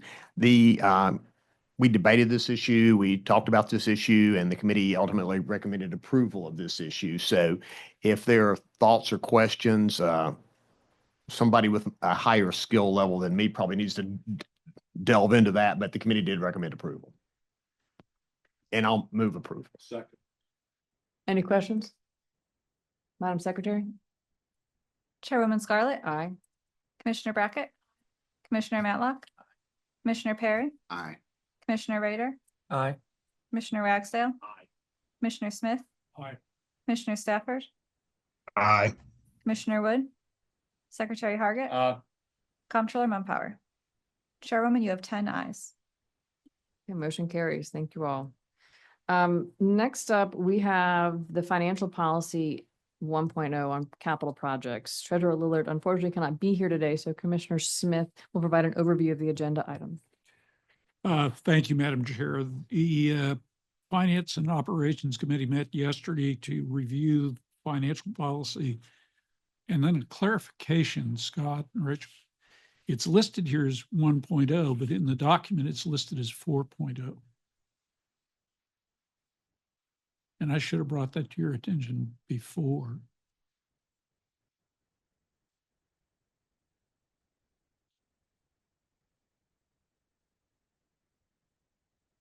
We'll check in the policy manual and make sure the numbering is correct. Okay, well, the committee reviewed this. It's simply to bring the policy into alignment with legislative action in Tennessee Code annotated section 49-7-202 O. And we recommend approval of the capital projects policy revisions. Any questions? Okay, looking for a motion and a second. So moved by the committee. Second. Madam Secretary? Chairwoman Scarlett, Aye. Commissioner Brackett, Aye. Commissioner Matlock, Aye. Commissioner Perry, Aye. Commissioner Rader, Aye. Commissioner Ragsdale, Aye. Commissioner Smith, Aye. Commissioner Stafford, Aye. Commissioner Wood, Secretary Hargit, Comptroller Mumpower. Chairwoman, you have 10 ayes. My apologies for not bringing that to you earlier in this. Thank you very much. The motion carries. The next item on our agenda is a Tennessee Student Assistant Corporation overview, also known as THEC. Peter Abernathy, Chief Aid and Compliance Officer, will provide us an overview of THEC and the duties of the Board of Directors and answer any questions. Mr. Abernathy, you're recognized. Thank you, Madam Chair. And good morning, Commission members. In light of the changes that have been made to the THEC Corporation in the Board of Directors, Dr. Gentile asked me to provide a brief overview of THEC, the agency, or a little bit of our history, where we are today, and kind of an overview of some of our programs as well. So hopefully this will be a good introduction for you to what we do. Let's see. So to begin with, the corporation was actually started in 1974 to serve as Tennessee's federally designated loan guarantor, student loan guarantor for the Federal Family Education Loan Program, or FELP, which was the primary loan program of the federal government at the time. And actually, Tennessee was one of most states that started their own corporation to serve as their state's guarantor for their students as well. And so over the years, the succeeding years, we operated really as that guarantor primarily. We did have one state scholarship program at the time as well, but that was the bulk of our work until 2003, when the Tennessee Education Lottery Scholarship programs began. And that, of course, was in response to the amendment to the state constitution allowing for a state lottery program, provided that the proceeds from that lottery be used for financial assistance to Tennessee students at schools here in the state. And so that really broadened THEC's footprint in the financial aid world, and we began awarding those scholarships in the 2004-2005 academic year. In 2009, the kind of a long history of THEC and TSAC collaborating together on really somewhat of an informal basis took a more step or a higher step, a broader step into a formal relationship when legislation was passed that designated the executive director of the Higher Education Commission to serve also as the executive director for TSAC. And so since that time, the two agencies really have continued to somewhat merge together. So today there are a number of interagency functions, administrative functions, such as HR, legal, accounting, IT, those kinds of functions that serve both agencies together. And of course, now we'll have the board of directors serve both agencies as well. In 2010, FELP was actually terminated as part of the Healthcare and Education Reconciliation Act of 2010. That was seen as a cost measure by the federal government, cost savings measure, and consolidated their federal student loans into one program, the direct loan program. And so TSAC was no longer originating new loans under FELP, but continued to service the loans we had in the existing portfolio at the time.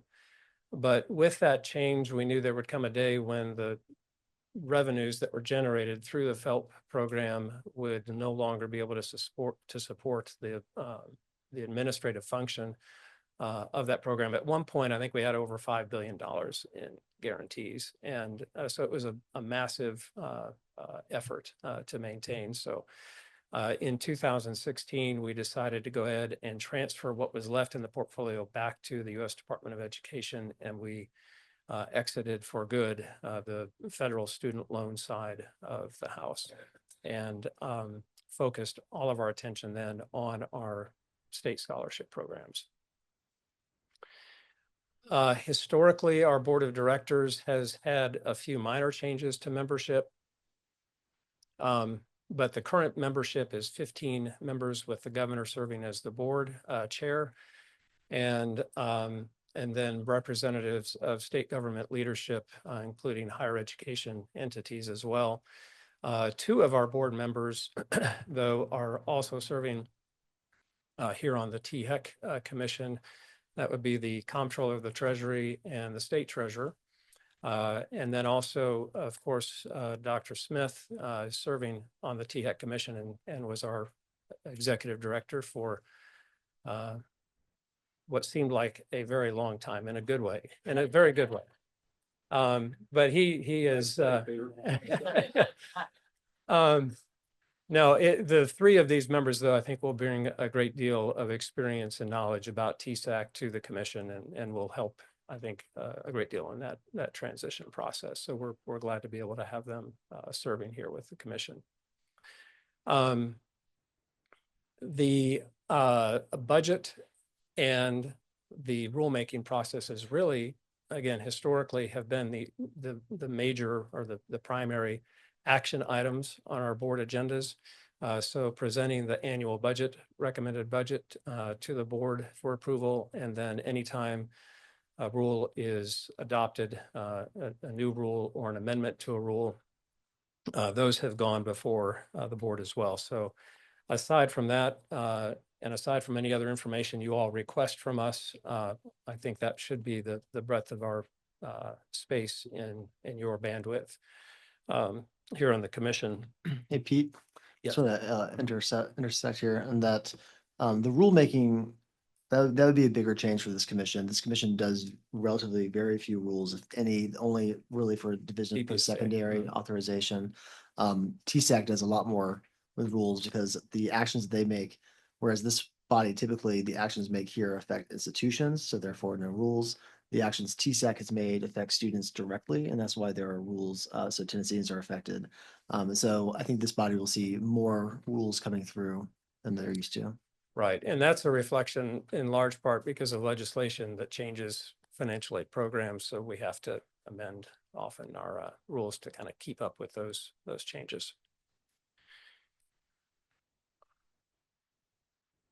As has been mentioned several times already today and yesterday, I don't want to be too repetitive with this, but Chapter 234 that came out of this last General Assembly session changed the board of directors for TSAC. It actually moved the agency into THEC as a division of THEC, and then designated the THEC commission as the new board of directors for TSAC.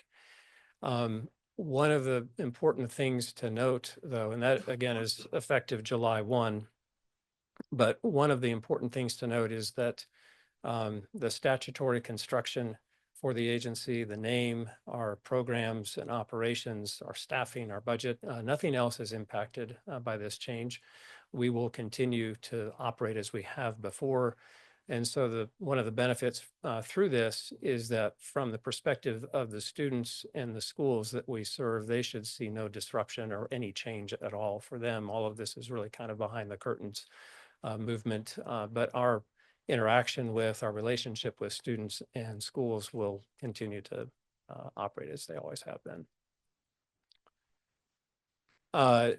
Our budget for this upcoming fiscal year indicates that we have 52 positions and an annual budget of $640 million. And as you would probably guess, the vast majority of that $640 million is the payment of scholarships to the schools on behalf of the students.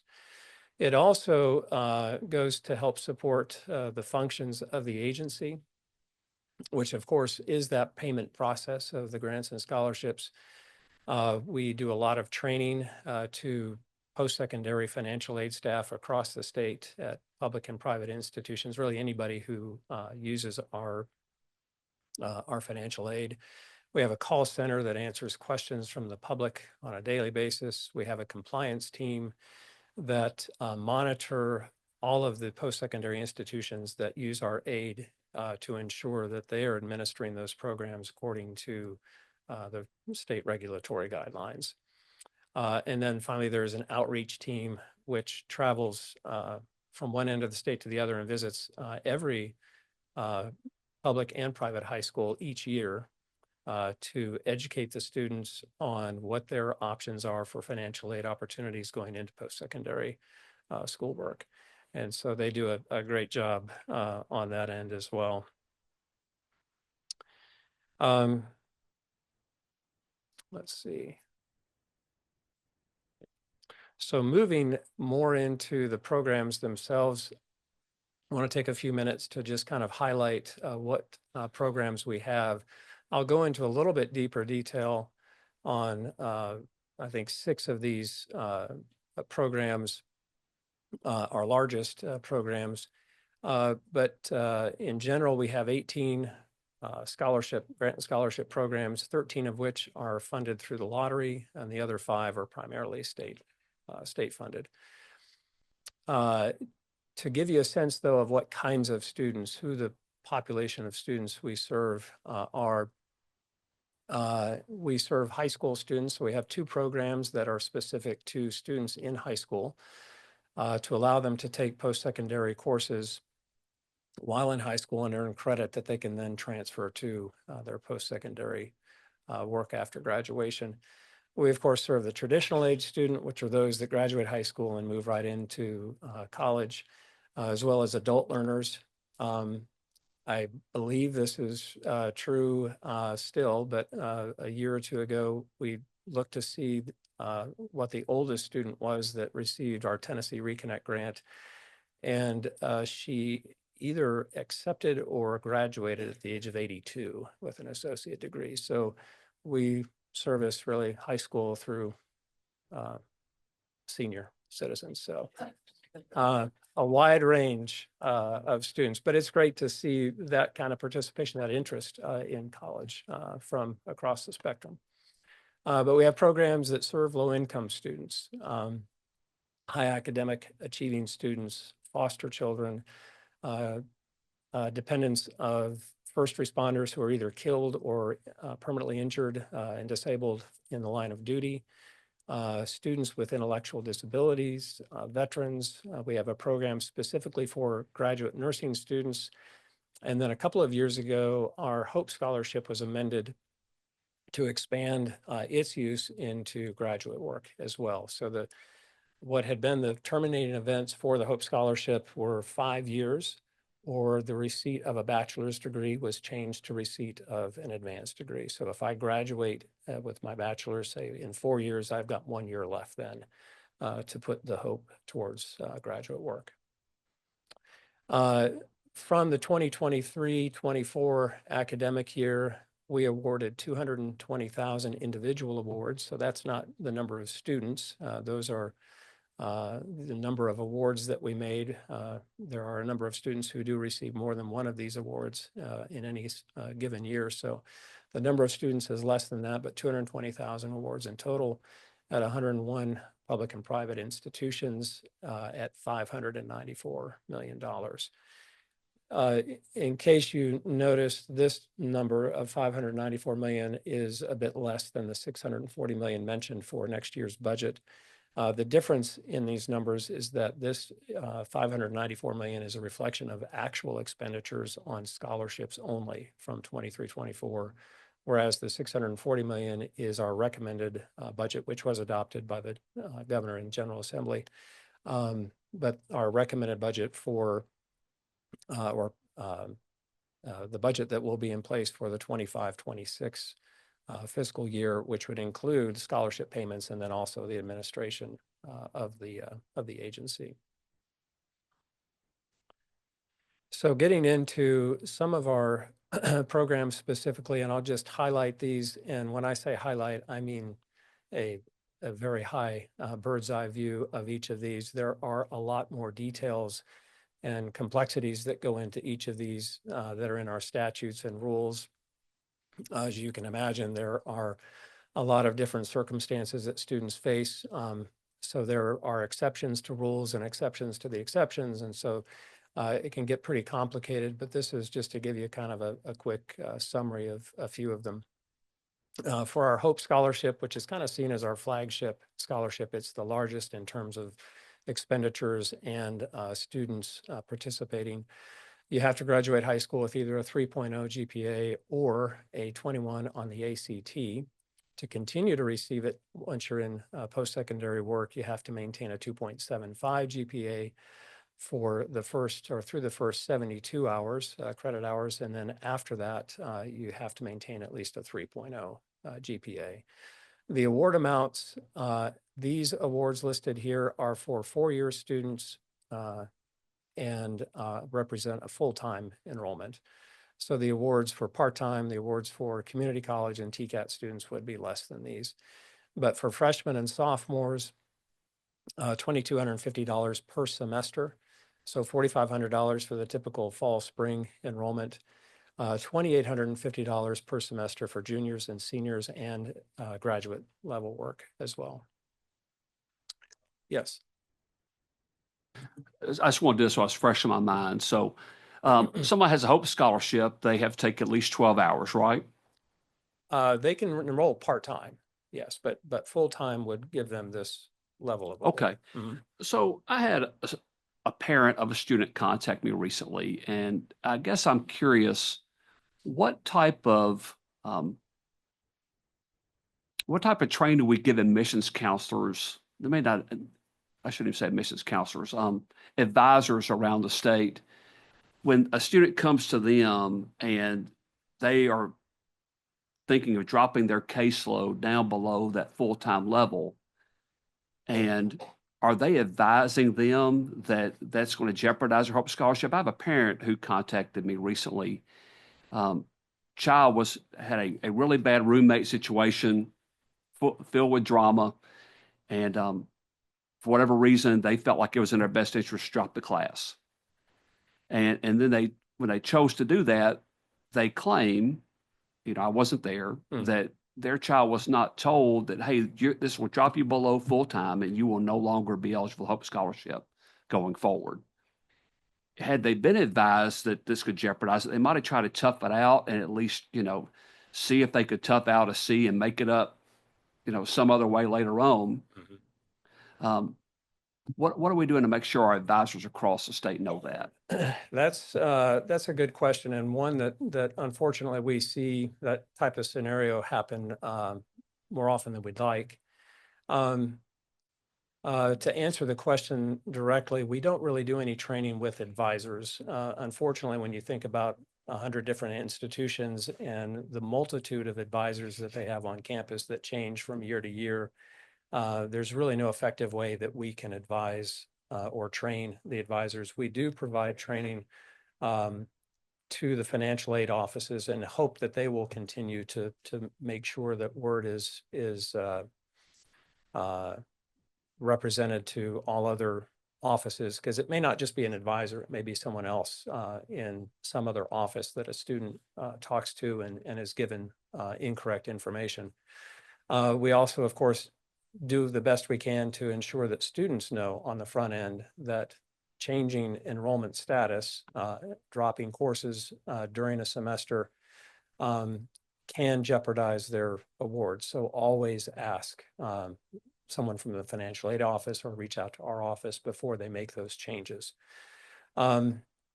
We also have an appeal process in place. So students who lose eligibility based on a number of circumstances can file an appeal with their institution that can be then approved, and they are returned back into eligibility status. If they are denied by their institution, they can then appeal to THEC that has an appeal panel that will review those appeals. I will say that anytime we see this situation where the student can provide for us a statement from the advisor that says, it's my fault, I advised them incorrectly. As far as I'm aware, we have always approved those appeals. Okay. Yeah. Thank you for that. If I can real quick, But there are also large pockets of where this advising is happening. I attended a program down in Chattanooga that TBR put on with Troy Grant at the helm there to convene all the advisors from the community colleges, and TCATs were there, I believe, as well, for a 2-day training. And we had members of our staff, our advisory teams from financial aid and access in general, to provide updates on programs like this too. We also know that financial aid advisors, when we meet with them, they also in turn do meet with academic advisors. A key problem though is that in many institutions, students aren't required to meet with advisors. And so they're not even getting that information when the professionals are ready to provide it.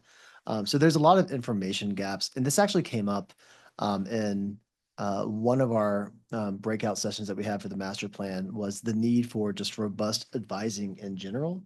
And that's not a new takeaway that we make higher education hard to understand. So we need to do more advising. But another takeaway that I have from that is perhaps we need to stop making it so hard with the regulations that we have and all these tripwires that are in place in front of our students. Yes, we can educate the advisors, but also perhaps we need to look at the regulations that we have to better streamline it. Well, and to be clear, I mean, you pointed this out, the student has some accountability too. So, I'm not just trying to blame the advisor for this, but I also tell you something you've said to me does not sound familiar, is they were on the impression they had no appeals process to go back to the school and ultimately come back to THEC. They just thought it was do not pass go, do not collect your Hope Scholarship, and never again you have no hope, no pun intended. Yeah. So The appeals committee does meet regularly, and I should say that I have no role in that appeals process too, except for to pass it on to the committee. But that's also important to know too, that we do have an appeals process for it, and they're actively in use. Yeah, we do have information on our website, and I know the schools do their best to try to inform students as well of the opportunity to appeal. But again, getting water to the end of the row of the students, getting them to read emails or look at our website, those kinds of things, it's difficult, unfortunately, to capture that. Yeah. So for the Hope Scholarship student, we do also have two separate supplemental awards. So for students who receive the Hope Scholarship and have a household AGI of $36,000 or less, they can also receive the Aspire supplement. So this would be an extra $750 per semester on top of their Hope Scholarship. The other is the General Assembly Merit Scholarship Supplement, which is for students who graduate high school with a 3.75 and a 29 or higher ACT, not or, but and. And so for those students, in addition to their Hope Scholarship, would receive an extra $500 per semester. And you can receive one of these supplements, but not both, if you qualify. Moving on, Tennessee Promise. This is arguably probably our most well-known scholarship, certainly has received more attention both in and out of the state since its beginning in 2016. This is for high school graduates, and here really anywhere I talk about high school graduates, I'm referring to GED or homeschool students as well. But they have to enroll in an eligible institution no later than the fall term after high school graduation. Some of the unique things about Promise, there is a mentoring component. Commissioner Ragsdale mentioned Tennessee Achieves and the Ayers Foundation. They help provide these mentors for us, for the students rather, is really just an extra layer of advising and help for students. And this is really most beneficial, I think, for students who are less familiar with the college going process, first generation students and so on. So they can really be there as an extra layer of help when needed. They also provide 16 hours of community service for each academic year they receive the award. They have to maintain a 2.0 GPA or satisfactory academic progress while in school. And then something else that is unique for Promise that operates differently than our other award programs. the amount of the award is based on, for students, say, at the 2-year, 4-year schools, is based on the community college tuition and fees. So let's say it's $4,500 for that. We then subtract any other gift aid they receive from Hope, Pell, or TSAA, which I'll get to next, one of our programs. After any awards received from those 3 programs are deducted, anything left then for the student for tuition and fees is covered by Promise. So if I have $1,000 in other gift aid, that's subtracted. So the extra $3,500 then would be covered by Promise. If I receive no financial aid from other sources, then the entire $4,500 is covered with Promise. That's a quick question. And I'm going to back up a little bit to Aspire and the General Assembly Merits Supplement. So you can only get one. Correct. Do you have an idea on the number of students that would have qualified for both? We did. It's minimal. I'm not sure what it is. We did some work on that, and I can get that information to you, but we did some work prior to this last General Assembly session that I think can give you a better idea. That'd be great. Yeah, we have a cost estimate for that. That was one of the recommendations that we had when we thought we were flush with lottery and sports wagering, was to actually make it eligible for both. And also to increase that AGI too. But it's a minimum amount, and honestly, it doesn't make sense that they have to choose which one. Oh, yes. You're specifying 2 and 4-year schools. What if students are in their 3rd or 4th year at that school? So if we're now measuring students on getting a 6 years of good, then graduating as opposed to 4 years and graduating, do we allow Tennessee Promise or Hope to be given at year 5 or 6 if students are still in school, or do we cut them off at 4 years for a bachelor's as an example? Okay, so for the Hope Scholarship, again, the terminating events, if you will, are a receipt of the award for 5 years, up to 5 years, or the receipt of an advanced degree. So one of the requirements also for students is to enroll in a program of study, which means that they have to stay on track in their major program. And so it really kind of helps them stay focused on their program, but also graduating within a reasonable amount of time. And they know on the front end, or should know on the front end, that they have the award for up to 5 years. And so, yeah, if they have to take longer, then they would lose the award after 5 years. And then for Tennessee Promise, once you have gone through, I don't know, X number of credits that would typically be in a 2-year, you're cut off. Like there's no more Tennessee Promise for you. Is that correct? Correct. It works really the same way as Hope. The terminating events, though, are 3 years or receipt of the associate degree. So Tennessee Promise then can continue until someone has completed? I've heard differing. For up to 3 years, they would have. For up to 3 years or to earn their associate degree. Yes. So if the associate degree comes first, then their promise is terminated. Okay, thank you. Yeah. I just mentioned a minute ago the Tennessee Student Assistance Award. This is our largest state-based grant. It is basically our version of the federal Pell Grant. So financially needy students would qualify for this. Essentially, if they're eligible for Pell, or that's the target we have, is making students who are Pell eligible also eligible for TSAA. It started in 1976, so it is our oldest program. And as Colleen mentioned earlier, we received a $12 million increase to this award amount this last session, which takes us up to $125 million total for the program, and that serves roughly 70,000 students. The award amount for this, and they have to enroll at least half-time, maintain satisfactory academic progress at their institution, and they are capped at $4,000 for a full-time annual award at the private post-secondary institutions, and then $2,000 is the maximum award at the public and proprietary institutions. The Wilder Nafee Technical Skills Grant is really kind of our base award for students at the TCATs. It says here first-time recipients. So if you've already earned a Wilder and AFI, you cannot earn it a second time. So it's a one-time award, and covers all of the TCAT programs. If you are not fully familiar with the programs that TCATs provide, you can look on their websites. It's really fascinating. They offer a really wide variety of certificate and diploma programs, from cosmetology and carpentry and electronics, mechatronics, and auto mechanics, a lot of different programs. It's a great array of opportunities for the students, and that is a $2,000 flat award, annual flat award for eligible students.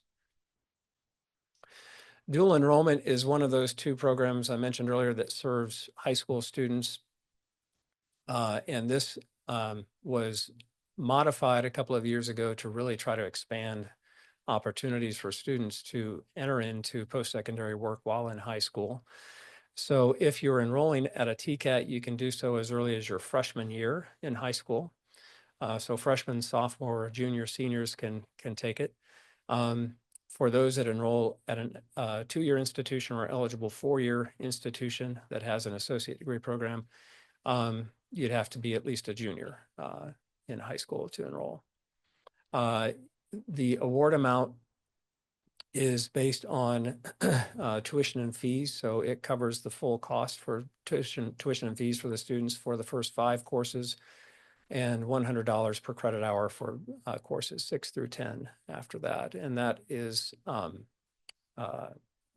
the 2- and 4-year institutions.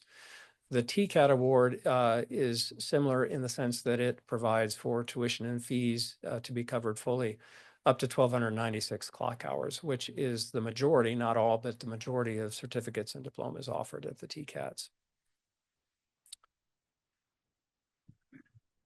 I heard the question from the Secretary relative to the counselors, and I didn't want to be misunderstood from my question earlier with regard to the Tennessee Chiefs, and I endorse and appreciate what they do.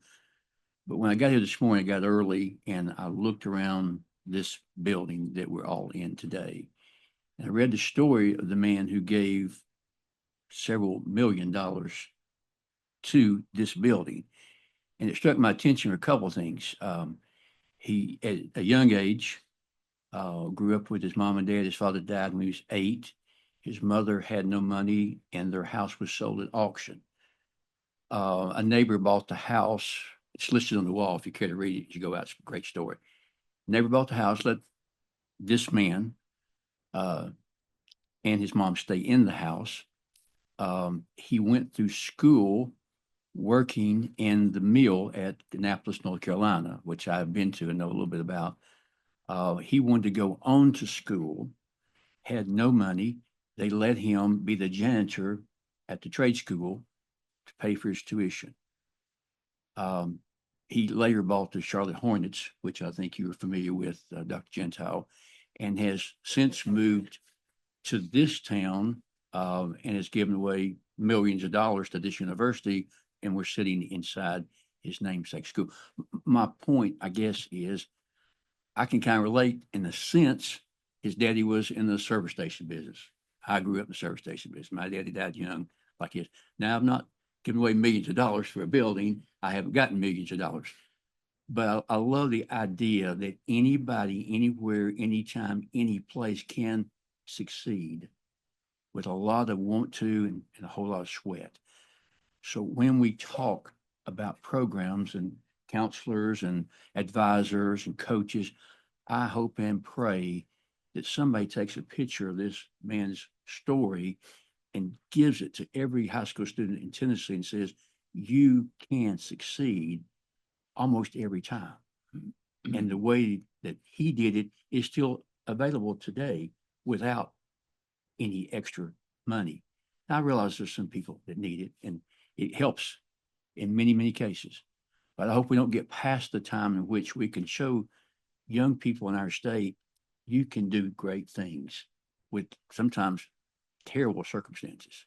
So his story was a great one. I couldn't help it. I'm glad I got to read it this morning. It inspired, encouraged me to help other people see that there's a way to do this. successful. Thank you. Yeah, it's a great story.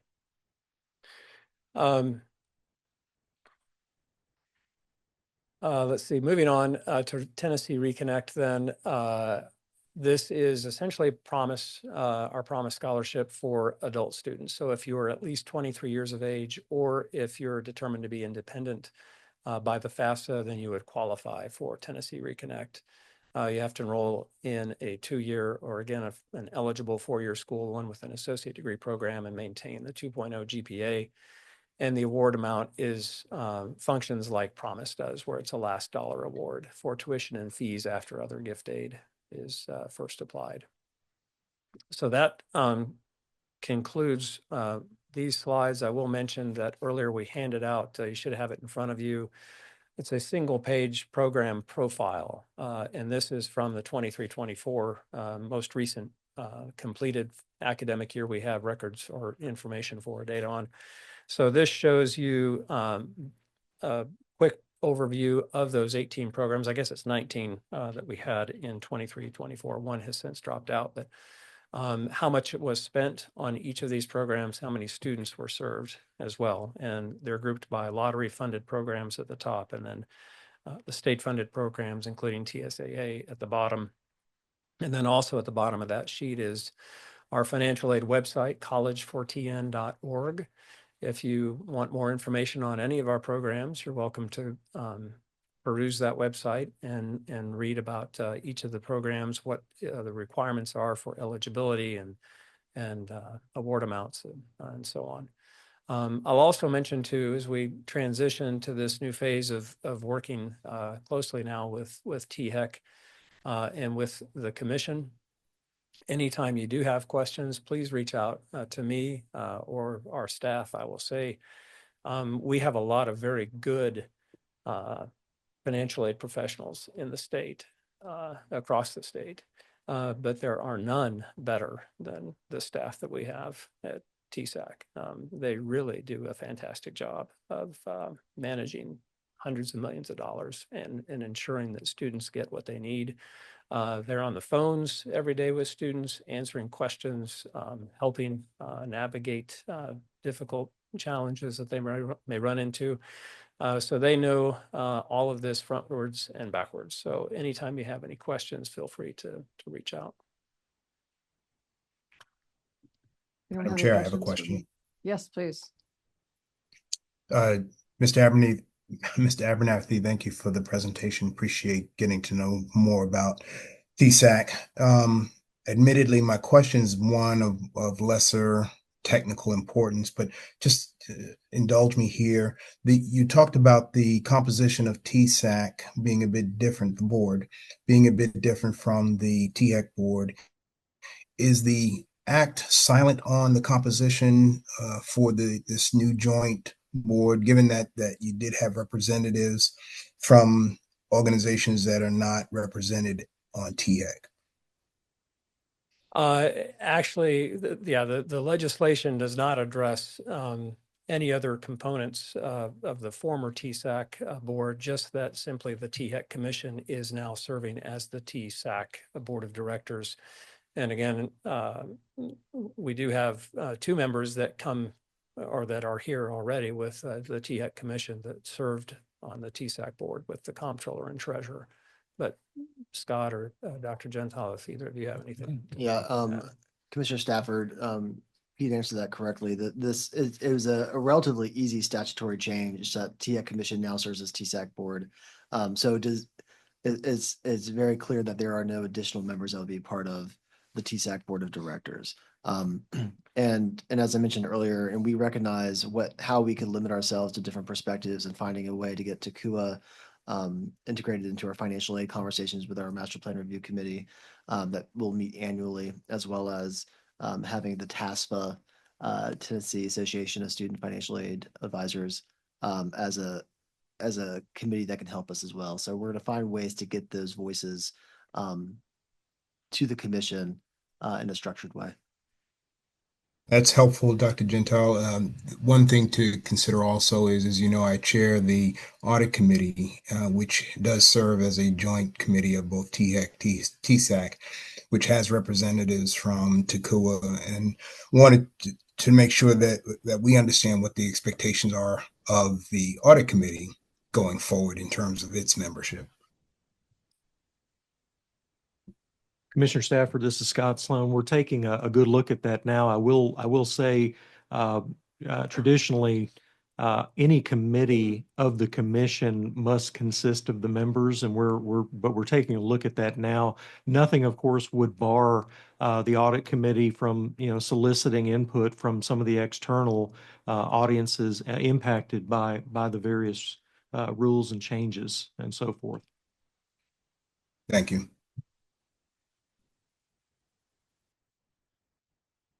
Any other questions for Mr. Abernathy? It's got one more thing. I've got two more things, one related to this and another prior presentation. In the discussion of all the different programs, from my experience working in financial aid way back when, but also in the policy discussions here, it is easier to give scholarships to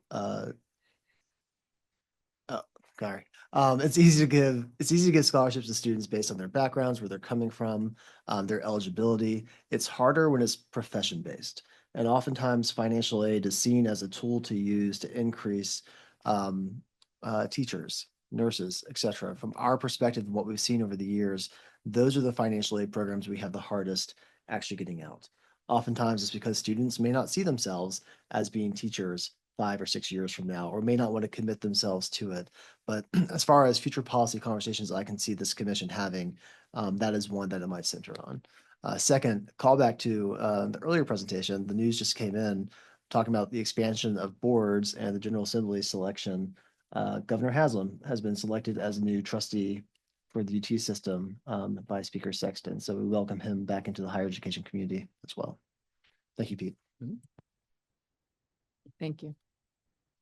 Oh, yes, Commissioner.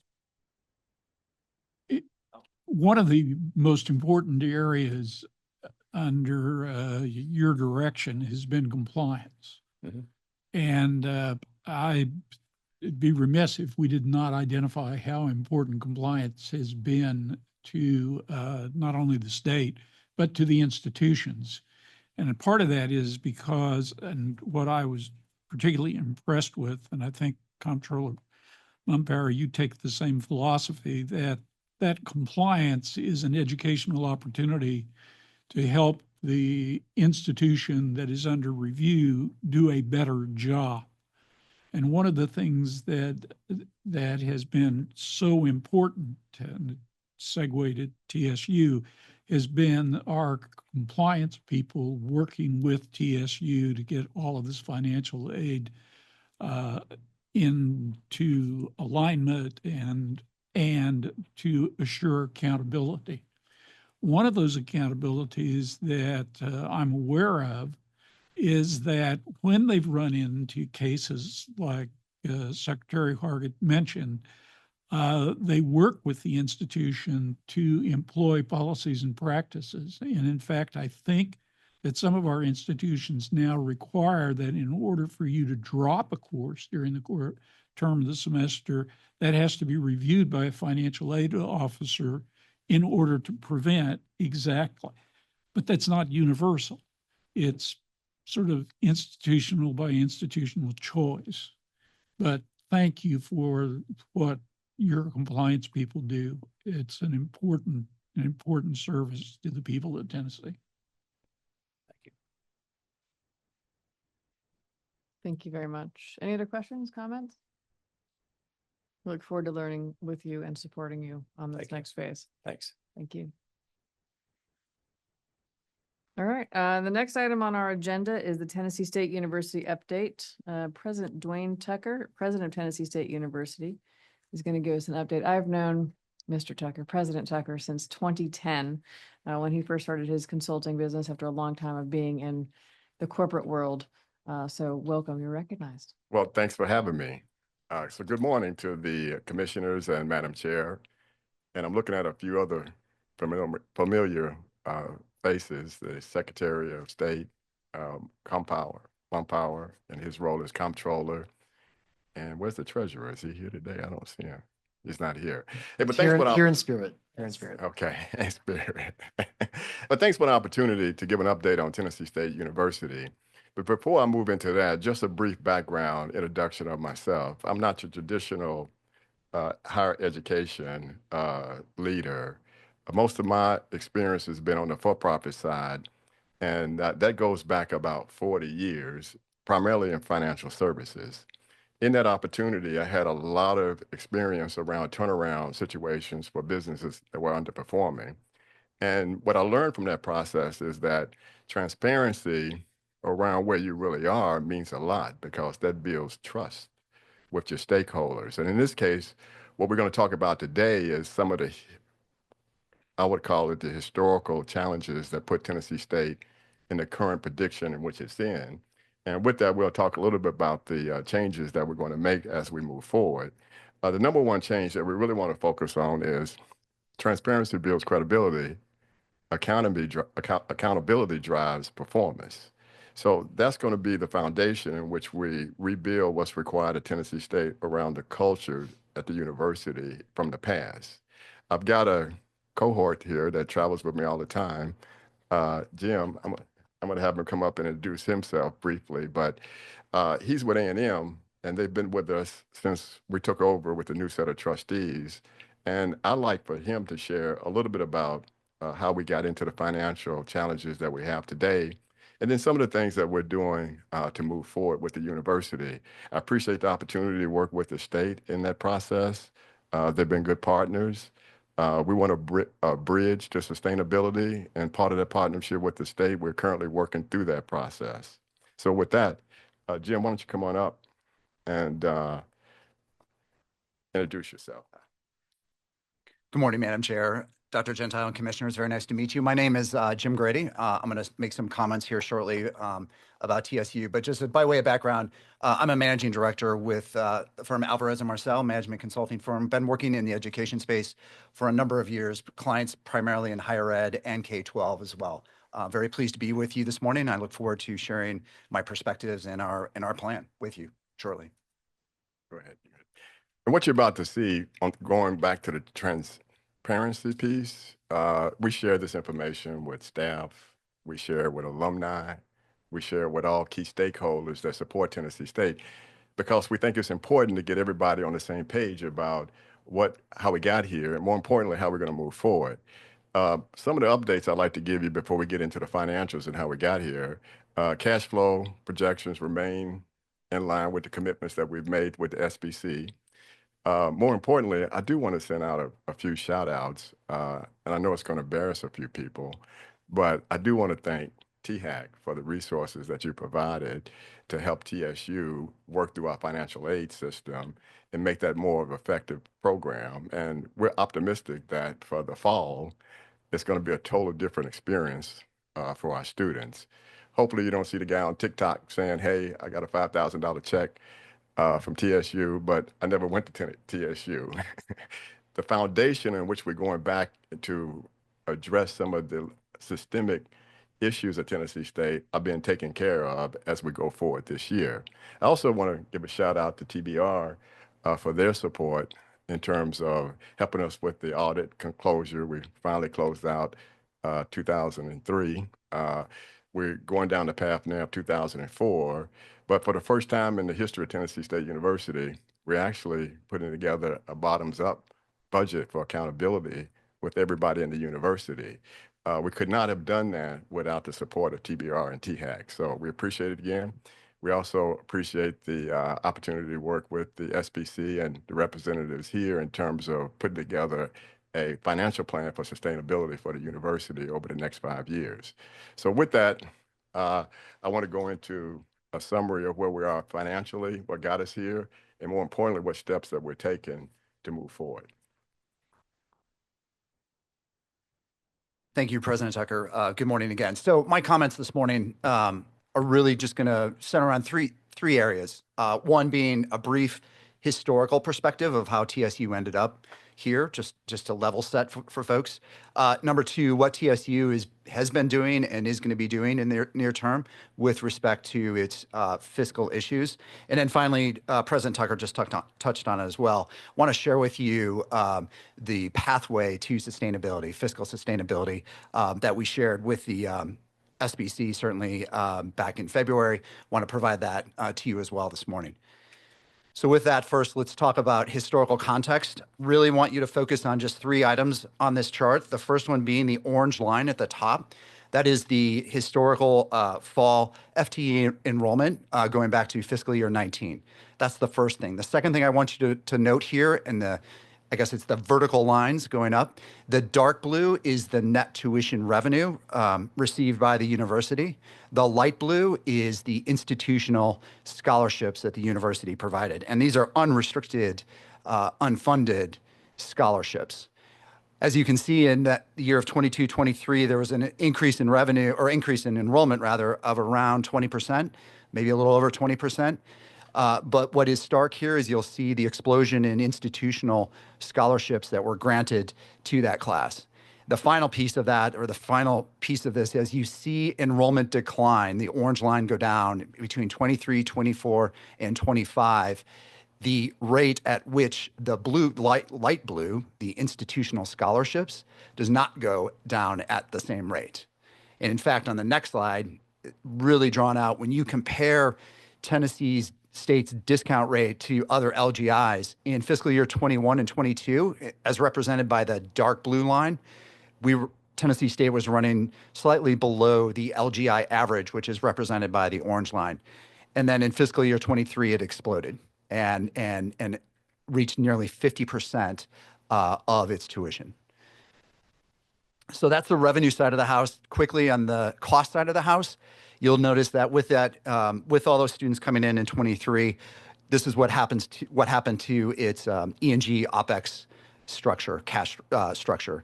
The dark blue line that goes horizontally and trends up, that is the E&G cost per student. The light blue obviously is the cost itself. Just one note, I just want to call out that in fiscal year 25, you notice that it is about $26,000, a little over $26,000 per FTE in terms of cost. On the revenue side, if you look at net tuition revenue per student per FTE, that was about $6,600. If I consider the state appropriation that Tennessee State gets, it adds about another $9,000 per FTE. That's the revenue side. So if I add that up quickly, that's around $15,000 revenue against a $26,000 cost. So let's now talk a little bit about what TSU is doing to meet its fiscal challenge currently. As I showed you before, or I didn't show you this before, but I'm going to get to that slide I showed you before. But we really focused on creating a 5-year plan, a 5-year fiscal model, if you will. As part of that exercise, we determined that there are certain areas that we really need to focus on in the interim, in the near term, of that 5-year forecast if we want to get back to sustainability. One of those, if I go left to right on this chart, one of those is the scholarshiping policy. We believe that there's about $18 to $20 million of savings within the scholarships. I'm going to talk a little bit more about scholarships in a couple minutes and how we get there. The next thing we looked at was our personnel costs. And what we did here was we compared ourselves on an FTE basis, full-time employee basis, to the other LGIs within the state. Looked at both non-instructional and instructional staff. And by doing that analysis, determined that there was probably anywhere between 11 and $13 million of savings by looking at optimizing non-instructional and instructional staff. And then finally, on non-personnel cost reductions, we just doing a quick view of this in early January, we felt like there was about another $3 or $4 million that we could take out in terms of costs on the non-personnel cost reduction. So let's talk about the scholarships. I showed you this chart before. I don't need to rehash it. I just wanted to just provide it as a frame of reference. That led to this enormous discounting that was going on that caused some of the historical problems. Here, this chart represents the pro forma plan, our 5-year plan, and how Tennessee State is going to get back to having those early days of reasonable scholarshiping, or in that 20%, meeting that LGI average, if you will. And really the plan is this year, going back to 22, 23, that time when the big light blue line was super big, we have a lot of those students still with us. We're not going to do, those promises were made to those students. We're going to honor those promises. And that's part of this light blue that you see in fiscal year 25. And we're going to work through that over the next couple of years as those students matriculate and move on with their lives. What we're doing with new students, new freshman class students, is essentially capping the scholarships available at about 20%. Our target is about 20% of revenue. So if I take a first time in freshman class next fall, and let's just say that their revenue total is $10 million for that class contributes $10 million of revenue to the university. We are saying that class should not get any more than $2 million of scholarships or institutional aid. And by rolling that through this model that we have, this 5 years, you can see that in 25 and 26, as some of those seniors and juniors move out of the system, and as we're bringing in new freshman classes with this new policy or new way of scholarshiping, we get back into, by fiscal year 28, 29, 30, back into where it was historically for Tennessee State University. I just want to just give you just a brief synopsis of scholarships. Just one thing. This is our scholarship breakdown, if you will, for this fiscal year. As you can see at the top box, we 3.4, almost 3.4 million in academic merit, 2.5 in special interest. The band scholarships of about 3 million, athletic scholarships of just under 4 million, around 3.8, and then we have the big proverbial other of $20 million. Almost $20.6 million. Well, what is in that? What is in that $20 million? And if you go down to the box just below that, you'll see that that is largely encompassed by two big scholarships, the TSU Full Ride Scholarship and the university scholarships. And that number together makes about $17, $18 million. And those are those classes from 2003, those big classes that were given those scholarships. Those scholarships no longer exist at the university. They're no longer part of the university. However, we do have students that are part of the university that have those scholarships. And again, rather than, we feel it's the right thing to do to honor that from decisions that were made by prior administrations. That is somewhere between 17 and 20 million. That's right. That's between that 17 and 20 million. I'm going to come back to that scorecard in just a couple minutes, but that's right. That's exactly right. Let's talk about a few of the other cost initiatives that we've been working on here in fiscal year 25. As some of you may know, we executed a workforce reduction in October that reduced the annual headcount by around 90 FTEs. We've maintained a strict hiring freeze through the duration of the fiscal year with very few exceptions, other than just for mission critical type roles. Just recently, we've gone through and we've basically gone through an effort to clean slate all of the open positions within the university. And the thought process here, or the direction here, is that we are essentially going to a zero-based approach to hiring. So you have your folks that you have today, but all of your vacant positions for the most part are going to be eliminated. If you want to add more people, then there is going to be a much more disciplined approach to adding people and why they may be needed and what have you. Some of the accountability that President Tucker spoke about at the beginning. We've sunsetted 2 low-performing programs and inactivated on one other program. We've restructured or restructuring the College of Education. We've looked at class schedules to reduce the forecasted fall adjuncts professors by about 36%. We've renegotiated several major vendor agreements to reduce some of that non-personnel burden that I spoke about on that scorecard. And then we've also identified several budget reduction opportunities that can be executed during fiscal year 26 and beyond. So that's what we've been doing. What are we doing here as we look into fiscal year 26? We are going to realize the annualized savings from all those accomplishments I just went through. We're going to continue to maintain that hiring freeze through strict position control through the duration of the fiscal year, only backfilling and hiring mission critical roles. We've now gone through this budgeting process with the help of TBR and others, and in which we are challenging all the areas of the university to operate with a 15% less discretionary spend outside of contracts or other mandated spend, accreditor type spend that we have to do.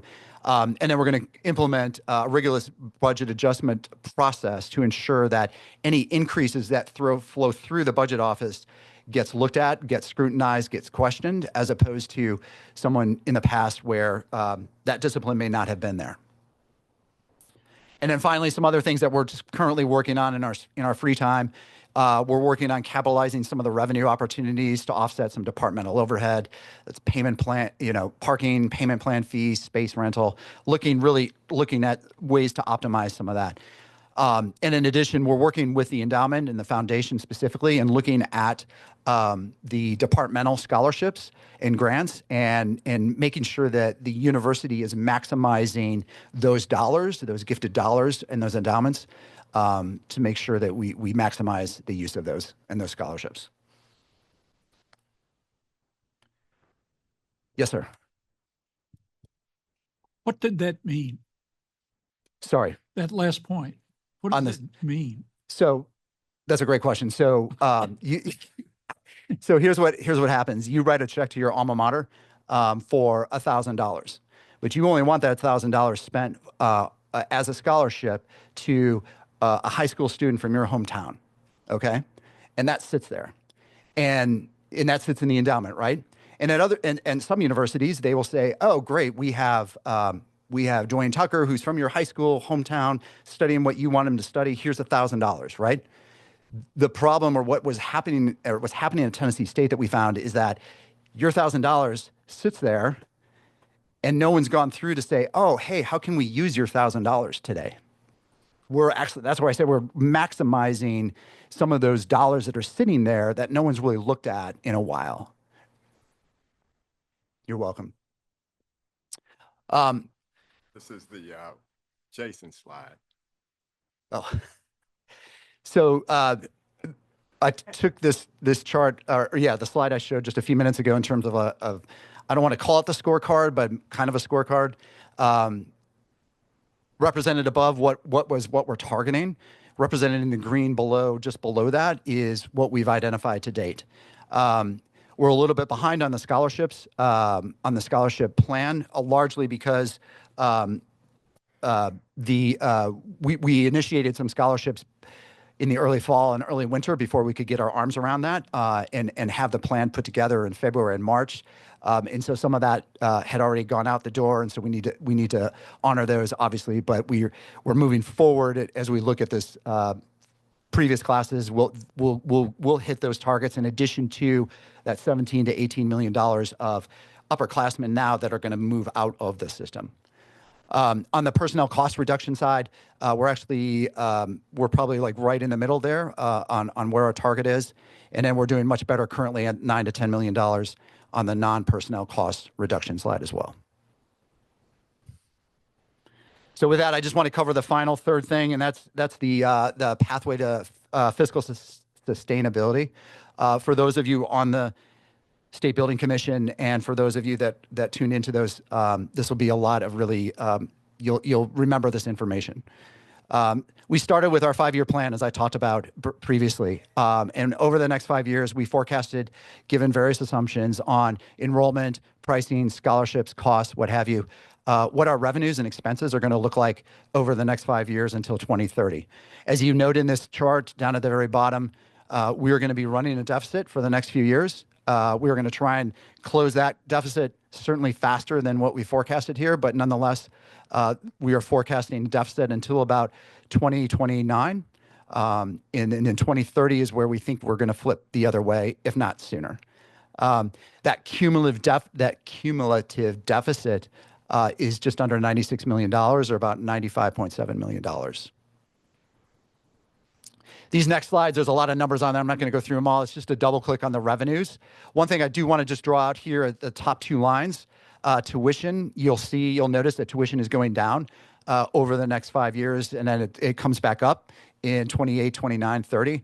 Part of that is we are forecasting an enrollment decline over the next 4 years. Our first time in freshman class last fall was around 880 students. Tennessee State University historically averages the first time, and I'm going to set aside that anomaly year of 23, but if you go back over the last 20 years, historically, Tennessee State has a first time in freshman class of anywhere around 15, 16, 1,700 students. So the 880 last fall is half that of what we normally get, and that's going to have to work its way through the system. Next fall, again, we believe, while we do have a projection for enrollment, we're hustling to try and get there for that. But nonetheless, we want to forecast that reality here in terms of what it looks like over the next 5 years. So that's the revenue side. Then just a breakout of costs, a double click on cost in terms of personnel and non-personnel costs. I should mention on that cost side, this represents the 11 to 13 million that we started out with. It does not reflect the updated green box savings on these, just one point. We talked about at the SBC, we talked about how this gets funded, right? I mean, $95 million. We've identified, $30 or $40 million that Tennessee State can do itself quickly. But we're going to need a little bit more money. This is where we talked about the $250 million that was appropriated by Governor Lee a couple of years ago, primarily for maintenance and capital spend. We've done some of that. That balance sits at about $151 million. There was legislation put forward to allow Tennessee State University to expand the use of that to operating activities. And so with that, on the next slide, in that middle box, taking the 151, we have a forecasted deficit of about $95.7 million. Tennessee State University has pretty much evaporated its cash reserves until this year. And so we're looking to just keep 3 months worth of operating activities in a bank account at $45 million as a cash reserve. And then there's some funds that are left over that we would use for capital projects or special projects. I say all that because, the $250 million that was originally set aside for deferred maintenance and capital, we're now going to use part of it for operations. There's still that need for deferred maintenance and capital. And that's where we get to the 544. And as some of you may know, the 544 was the product of a bipartisan state legislative committee that went through and looked at the funding of the state land grant institutions over the last several decades and determined or found that Tennessee State University had been underfunded up to about $544 million. And so we just wanted to draw that out as an additional source of funds as we think about getting our operational house and financial house in order. We still have our deferred maintenance and capital needs out there as well. And I'm done talking for now. I'll turn it back over to President Johnson, or President Tucker, sorry. That was a slip. Hey, but thanks everybody. We wanted to be very transparent about how we got here because there's a lot of information out there about Tennessee State and where we really are. My summary would be that we have a lot of challenges, but those are fixable with the right focus and the right leadership. And I think we're off to a good start. I mentioned the Jason slide because in our previous meetings and our meetings, it was an issue about credibility. It was an issue about, are you making the difficult challenges around cutting expense? And I would say, as of today, we're making great progress in that area. And we're going to continue to allow credibility to take place as we move forward. And I think the big thing about the alumni and the supporters of Tennessee State is bringing them along with the transition that we want to make. And the best way to do that is I start off all my staff meetings with the financials. When I meet with the alumni and the staff, we talk about the financials. That never happened before at Tennessee State. So that helps get people to come together so we can all work in one direction to be able to turn Tennessee State around. So it's a privilege for me to serve as the president of Tennessee State University. and I appreciate the support that THEC has made. And I think this can turn around and we can be successful for the next 100 years. But with that, we're going to take any questions. I'm not sure how much time you allocated for us. Yeah, I'd like to open up to questions. Mr. Sure. Perry? President Tucker, thank you for your presentation. It's very helpful to hear from you. What is the current projection for first-time freshmen for this fall, for fall 25? Well, just for the freshmen, I don't have that number with me, but in our pro forma, we were anticipating total of a little over 800 students. It's going to be a challenge to get to that.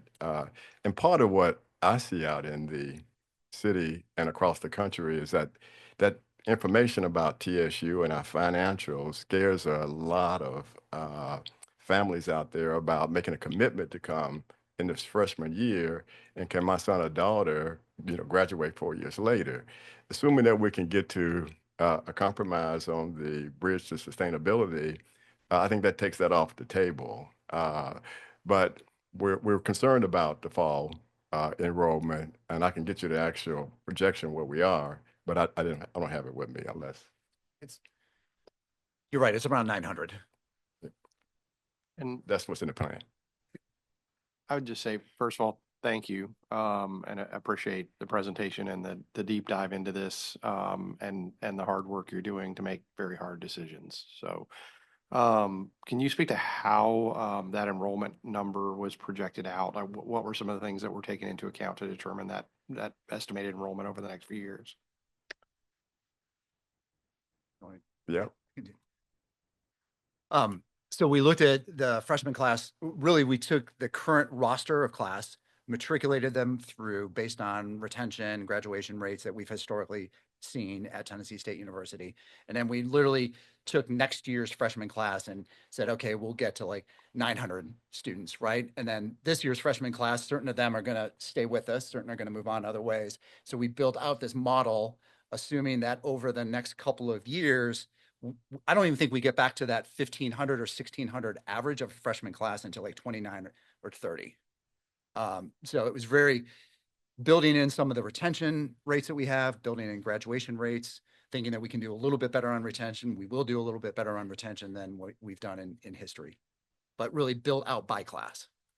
So ultimately, if you're thinking, is it really a stretch or is it conservative? I'd say it's between conservative and a stretch. We've asked Stephen that question before when he took a look at it. Any other questions? Yes, Comptroller. Thank you, Madam Chair. Not a question, but just I would be remiss if I didn't share my thanks to President Tucker, to Jim, who's here from Alvarez and Marcel, to Bo, who's here from Alvarez and Marcel. They certainly, and to the Board of Trustees, the new Board of Trustees that was appointed at TSU. They definitely have the university headed, I think, in the right direction. They've been great partners to work with. And I think the willingness of the legislature to free up the capital funds for operational use was predicated in large part on the person of President Tucker and his leadership and willingness to be upfront about the problems that are there and the challenges that need to be met. And so one day, the previous Board of Trustees and the previous president will be a great case study in what not to do. But correspondingly, this president and this Board of Trustees, I hope, will be an equally good case study in how to turn things around. And so I'm very encouraged and appreciate very much you being here today.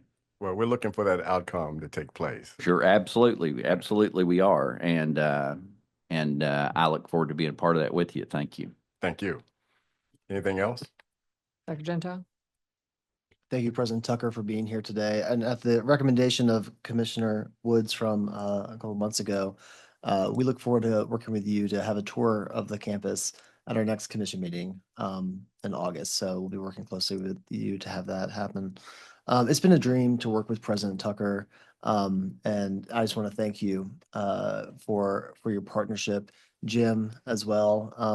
Your whole team has been fantastic to us. Some observations that I have from my perspective, on things that TSU will need to do in the future, in the coming future. First of all, we do have a lot of our resources, THEC resources right now deployed on TSU's campus. I want to thank, if THEC had a lifetime achievement award, which we should probably consider, it would go to Leah Llewellyn. She has been on that campus nearly every day for the last year and was recognized when we had some historic findings from TSAC in our audit that they weren't going to be able to fix it in time for the incoming academic year. And so we set up an MOU with, at the time it was President Glover, to get on campus and to fix those findings, those financial aid operations. And it turned into much, much more. We have, in addition to Leah going over there all the time and essentially operating in that office, more so than THEC's office, we have David Haggard and Kristen Ogletree who are over there nearly every day as well.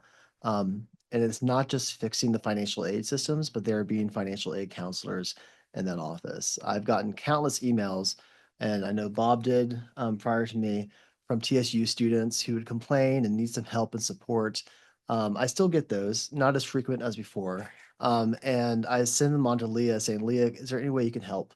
And she tends to resolve the issue. And when it comes to financial aid, resolving an issue doesn't mean you make the student whole and happy, but you provide a friendly face for them to turn to.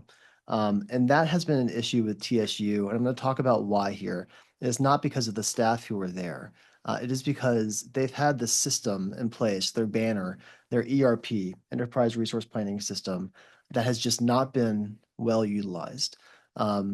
It's not customer centric. From enrollment, access, financial aid to the registrar, the machines weren't talking to each other like they should. Leah was the first observer of this and really wanted and identified that they needed some outside support. And that support came through the help of a company called SIG, who are financial aid professionals, but much, much more than that as well. And we have used some of our reserves to help put them in place too. But when I think about TSU, I say before to President Tucker, there's low-hanging fruit and there's fruit on the ground. There's a lot of fruit on the ground that President Tucker has been leading to just make them whole. And I'm excited about where this can go. We do need an enrollment management plan and strategy. A conversation that's been popping up around this campus the last couple of days is, Lipscomb is booming. Commissioner Matlock, you serve on THEC's board. You're saying THEC is doing quite well. Belmont is, MTSU is. If you're an institution in the greater Nashville metro area, you are teed up for success when it comes to enrollment, despite the demographic cliffs that may be coming to the country. I see that in TSU's future. TSU can be that shining HBCU that everyone wanting to turn to by nature of being a good institution, but also one here in Nashville. So we look forward to working with you in partnership. I am optimistic on where TSU is going to go, but it's going to take a lot of support and effort to get there. Yep. And to be completely honest, I've offered Leah a job like 3 times. And so hopefully she's going to come around. I've been told. Hey, but we appreciate everything. And I'll leave you with this in closing, that my first 4 months has been triaging. It's just making sure that we don't continue to do things that get us national attention or local attention on the news. And we've sort of done well with that. But hopefully with this partnership, we can now announce that we have a bridge to sustainability. And no longer does that become a drumbeat in the local community, which impacts not only enrollment, but it also impacts our abilities to hire qualified executives, because who would leave a good job to come work for an organization you don't think would be financially available the next year? Where would you ever come to working for that organization if there's an interim president that's going to be leaving at the end of June? So since Jason asked me that on a regular basis, I've committed to stay a couple more years to ensure that the progress that we're making continues in the right direction. Thank you very much. President Tucker, we have one more comment. Just a quick question. This may not be for you, this may be for others, even maybe the executive director, but in terms of the 544 million that was recognized to be underfunded over several years, and I know it was looks like it's a 2021 bipartisan state legislative committee. Can you talk about that discovery and what, if anything, we're doing to ensure that that doesn't happen again, and how it may be able to be helpful here? Yeah, I actually like to, for some good contextual history, is Lou Hanneman in the room? Lou, welcome. Hey, Lou. Lou, could you come up to the mic, please, to give the background? Because he worked very closely with that committee at the time. If you can give the parameters of what was discussed, what that committee landed on. Make sure you get this right too, Lou. It's nuanced, I'll say that. Good afternoon, or good morning still. Yeah, Lou Hanneman. So the ad hoc Committee on Land Grant Underfunding did meet several times several years ago now. At the concluding meeting of that committee, an effort was made to land on is there arrearage owed TSU or not? And if so, what's the state's obligation moving forward?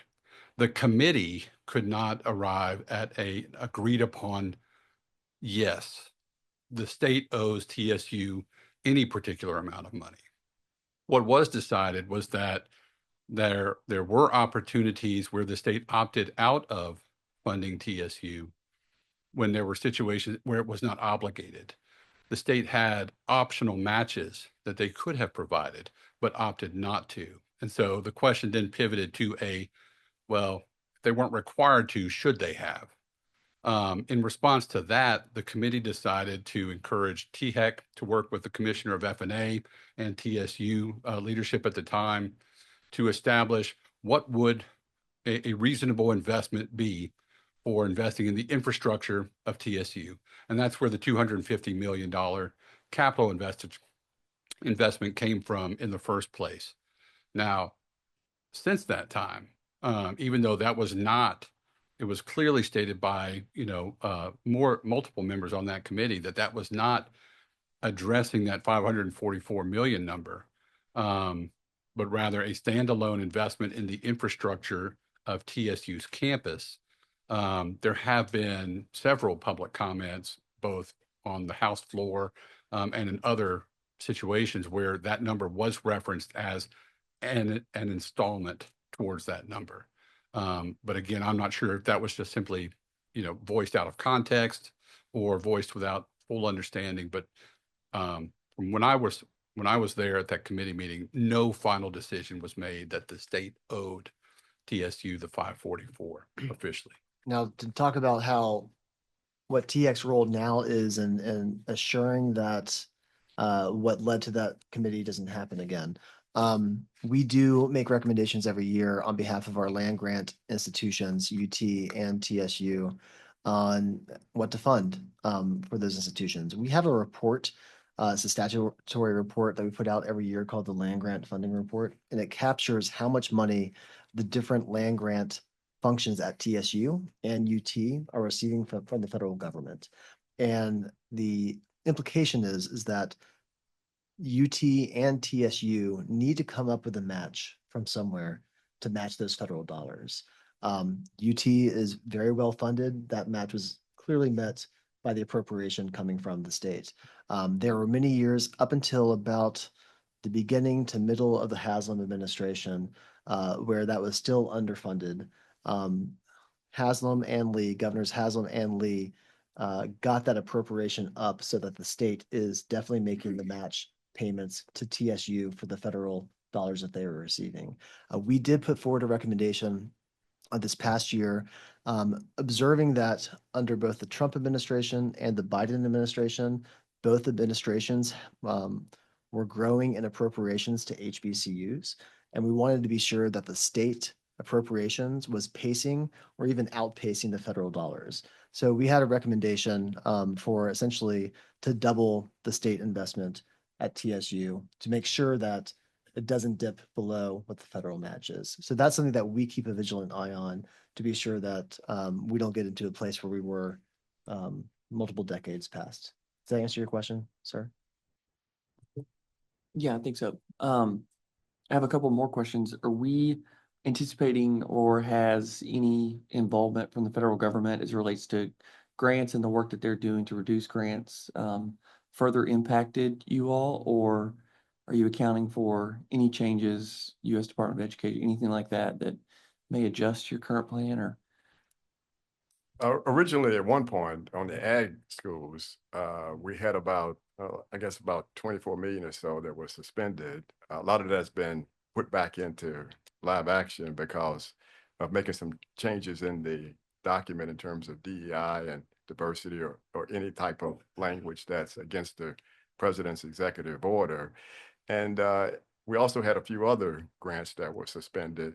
But right now, I think most of those have been put back into place. That's right. I think there's only one that we totally lost, but I think that's now back too. Yes. For 14, yeah, for 14 million. So we're pretty back in at a better place right now in terms of grants. There, great. Thank you, sir. Some things that we have been observing, however, with the cuts at the Department of Education, the cuts that have been made to the Department of Education have been wide, but specifically as it affects TSU, they had an arm at the Department of Education dedicated to supporting the financial aid operations at our HBCUs. Those arms have been cut. They're no longer in place. And so we'll be keeping a watchful eye on what that could mean going into the new fiscal year. They also had staff that were there to help under-resourced institutions get the aid that's owed to those institutions on time. I've been told by some who work closely with the Department of Education that there might be some delays in the fall when it comes to distributing federal financial aid because of the new right sizing of the Department of Education, not right sizing, but laying off of the staff that are there. So we're going to be keeping an eye on that. I know Leah's very plugged in to the federal scene and just making sure that as TSU specifically came close to not making payroll a couple of times this past fiscal year, they are greatly reliant on the federal dollars coming in and the state financial aid, those injections being on time. And so we're going to keep an eye on that to try to limit how that impacts TSU. Great. Thank you, Steve. But John, to your question, there's a lot of information out there, and I'm sure many of us around the table or in this room have heard about the 2.1 billion that TSU's been underfunded based on the Biden administration's Department of Education, specifically the Agriculture Department, that did that for a lot of land grant schools across primarily in the South. Each one of them had a different number based on the size of their program, but the 2.1 billion, we're not going down that path. So we believe that the 544, because even in the second letter that came out to the governor early this year said they strongly encourage all of the land grant institutions to work with the legislative body to determine what the true underfunding is. And that's the process we're going through right now with the legislators. So we're not on this far end that says it's 2.1 billion or 544 and somewhere in between. But we think working with the legislature is actually the right approach to go. And that was also highlighted in the letter that went to the governor. Just want to be on the record about the 2.1. We're not going down that path. Thank you, President Tucker. All right, the final agenda item we have is other business. Does any commission member have any other business they'd like to bring forward? Yes, Comptroller. Madam Chair, we have at least 4 university presidents who have spent 3 hours sitting here, and I think we ought to give them at least 3 minutes at the microphone to tell us what's going on at their universities. Dr. Oldham, Dr. Nolan, Dr. Hardgrave, and Dr. Licari are here. I know, unless I'm overlooking somebody. If there's no objection to that, I think it would be important. Any of you are welcome to come up and share an update. Let's go east to west. Okay. Dr. Nolan, welcome. I'll also add, we have President Whaley here today. And TBR Chancellor is not here today, but perhaps President Whaley, if you're interested. Sure.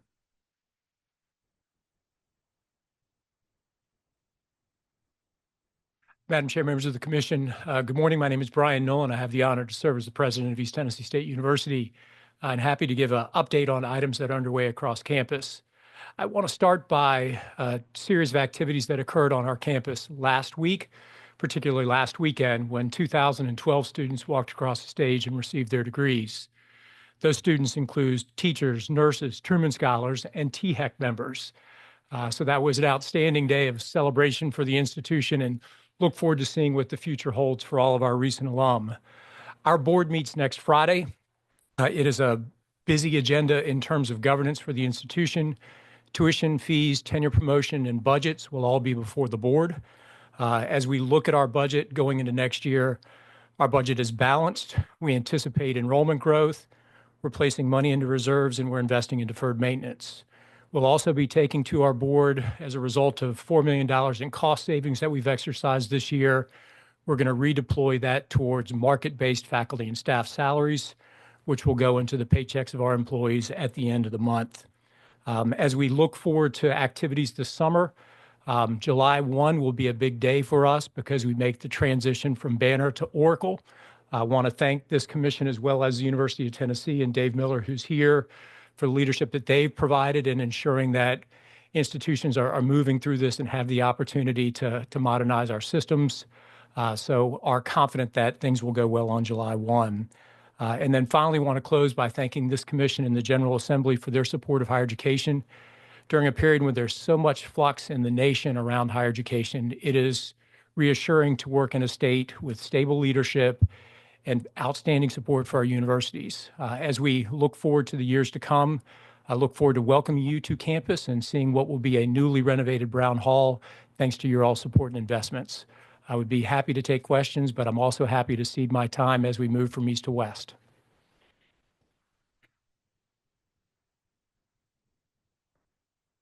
Are there any questions? Thank you, Dr. Nolan. Really appreciate you being here. Thank you. Dr. Whaley?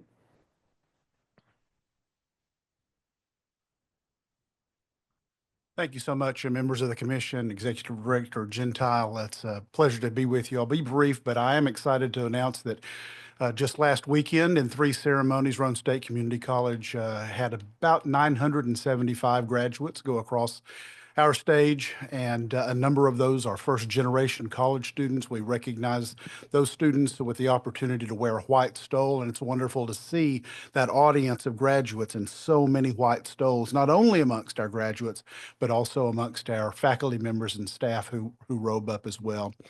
We are looking forward to the fall semester. We anticipate a fall semester enrollment increase.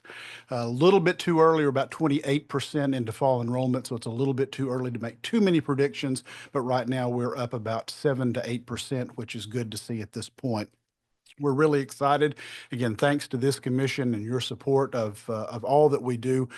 We're working on the opening of our new Knox County Health Science facility. This is in conjunction with TCAT Knoxville. So this will be a one-stop shop for all things technical health science education related, and about 15 to 16 programs in this 131,000 square foot building just behind Park West Medical Center, thanks to a generous donation of land from Covenant Health. And so we're excited to get that building completed in the fall. We will take the remainder of the fall semester to move in, get everything up and running, and be ready for students in that facility in January of 2026. Importantly, that facility will house what we believe is the region's first fully integrated simulation center that is set up just like a hospital. So most of the first floor, if you walk in now, it's being painted and all the finishing touches put on it. Looks just like entering a hospital. And we've had simulation and for years and years in health science. What this does is integrate it together so that health science students are learning from one another. So nurses are not learning simulation in isolation. They're learning the handoff from the paramedics and learning trauma in conjunction with x-ray techs and respiratory therapists and others. So we're really excited about that. In fact, our hope is to host the fall TBR board meeting in September in that facility. Even though we won't quite be finished with it, we think we'll be finished enough to be able to let folks in. As well as thank you for your support for our first permanent campus in Fentress County, Tennessee. This is located just south of the city limits in Jamestown. We're excited to share this facility with TCAT Oneida Huntsville and have a number of combined programs there together with them, especially and including some really strong dual enrollment opportunities for all the folks in the Upper Cumberland region. Speaking of dual enrollment, I will mention too that included in our graduating class this past weekend were our graduates from middle college. These are students who take full-time coursework with us while they're still in high school. And so they graduate with their associate's degree about a week or two before they are high school graduates. So they're technically college graduates before they're high school graduates. And so we started with 18 students in this program 10 years ago. This year we graduated 102 in middle college. Next year we anticipate that number will be about 110 to 115. So lots going on at Roan State. Mr. Secretary, I wanted to speak to your very important question regarding advising students, and so that there hopefully are no financial aid repercussions. I won't tell you at all that we're perfect at that, but our system that we have found success in is what we call our success coach model. Every incoming student at Roan State is assigned a success coach rather than a faculty advisor. They then transition to a faculty advisor during their second year. During that first year, every single question, whether it's related to signing up for courses, financial aid, business office, anything outside of a question they would ask to their professor, goes to that success coach. And that success coach is, in fact, a trained expert in administering financial aid. When they transition to a faculty member, the faculty member advises academically, but all financial aid questions go back to our one-stop, which again is housed with financial aid experts. I won't tell you that we run that perfectly, but the goal is to make sure that everything they do, there's a financial aid expert team member that's also advising them. I want to echo what Dr. Nolan said. Our job is only possible. The work that we do, the incredible work that we do, is only possible because of the support and the advocacy of all of you. So from the bottom of our hearts, thank you so much.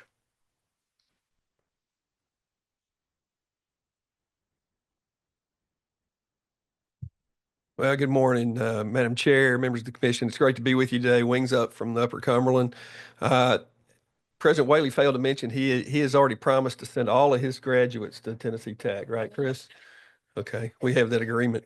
I want to start by publicly congratulating my friend and colleague, Lori Bruce, on her appointment as chancellor at the University of Tennessee, Chattanooga. Congratulations, Lori. And I will take note that President Boyd is not here this morning. I don't think he wanted to face me after stealing my provost. But no, Lori's going to do a phenomenal job in Chattanooga, and I'm really happy for her and for them.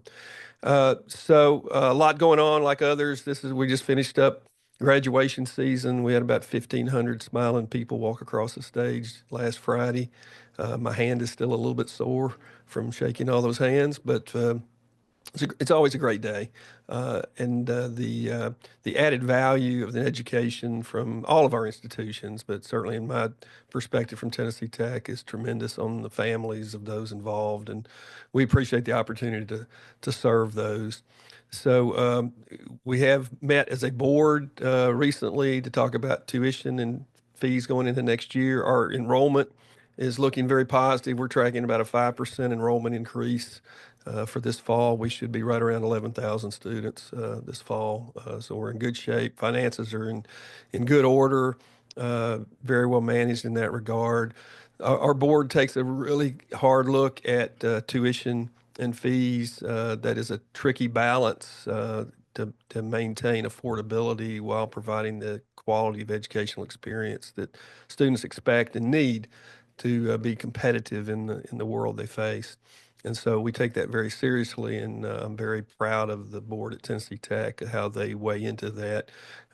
They opted for a 4.8% tuition and fee increase going into next fall, significantly below the limit set by THEC earlier.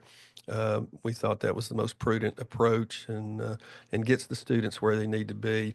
I will also note a little bit a point of pride, but also just so you kind of understand the calculus that I think all of us do in this regard of balancing cost and quality. The Carnegie classifications for institutions of higher learning recently went through a reorganization and sort of a relook at how to classify institutions around the country, about 4,000 colleges and universities in the United States. And there's a couple different tracks there. One is a research track that you're probably pretty familiar with, research universities. Of the 4,000 universities in the country, about 325, 26 are what's called Research 1 or Research 2 universities. 7 of which are in the state of Tennessee. Tennessee Tech is an R2. Also, this time around, though, they also classified by a couple of things that I find very important. That's access, student access to educational opportunities, coupled with earnings, career earnings for graduates. And they have had a category now based on whether you're high or low access, high or low earnings. The highest category there is called an opportunity university or college, where it's coupled with both high access and high earnings. And I'm proud to say Tennessee Tech is in that opportunity category. We're out of a universe of 4,000 universities in the country, 326 research universities. We are one of about 48 research universities in the country that are also an opportunity university, the only one in Tennessee. So it's a tremendous place to be, but that means we have to maintain a close look on our fiscal stability as an institution and where we invest dollars that aid students most effectively.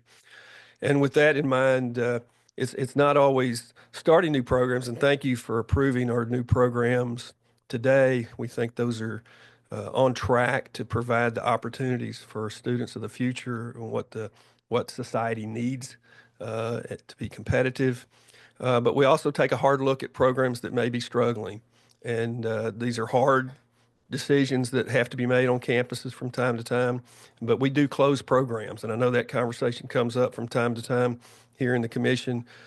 We have closed programs at Tennessee Tech, and we're in the process now of looking at a couple as well. These are often very difficult to do, and they involve just as much planning and discussions as starting a new program do.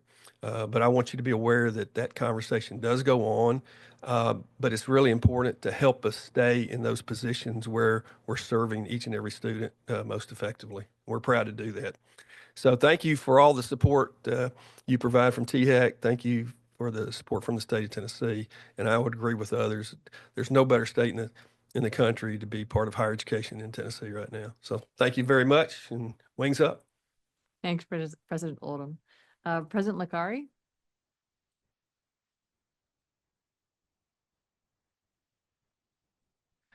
Thank you, Chair Scarlett, members of the commission. It is a great day to be a Gov. It's always a great day to be a Gov.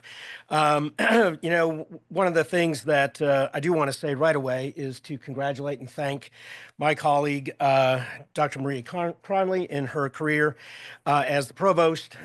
She is winding that down. She's getting a promotion back to the faculty after she takes a little time to retool and remember how to be in front of a classroom of students for the day.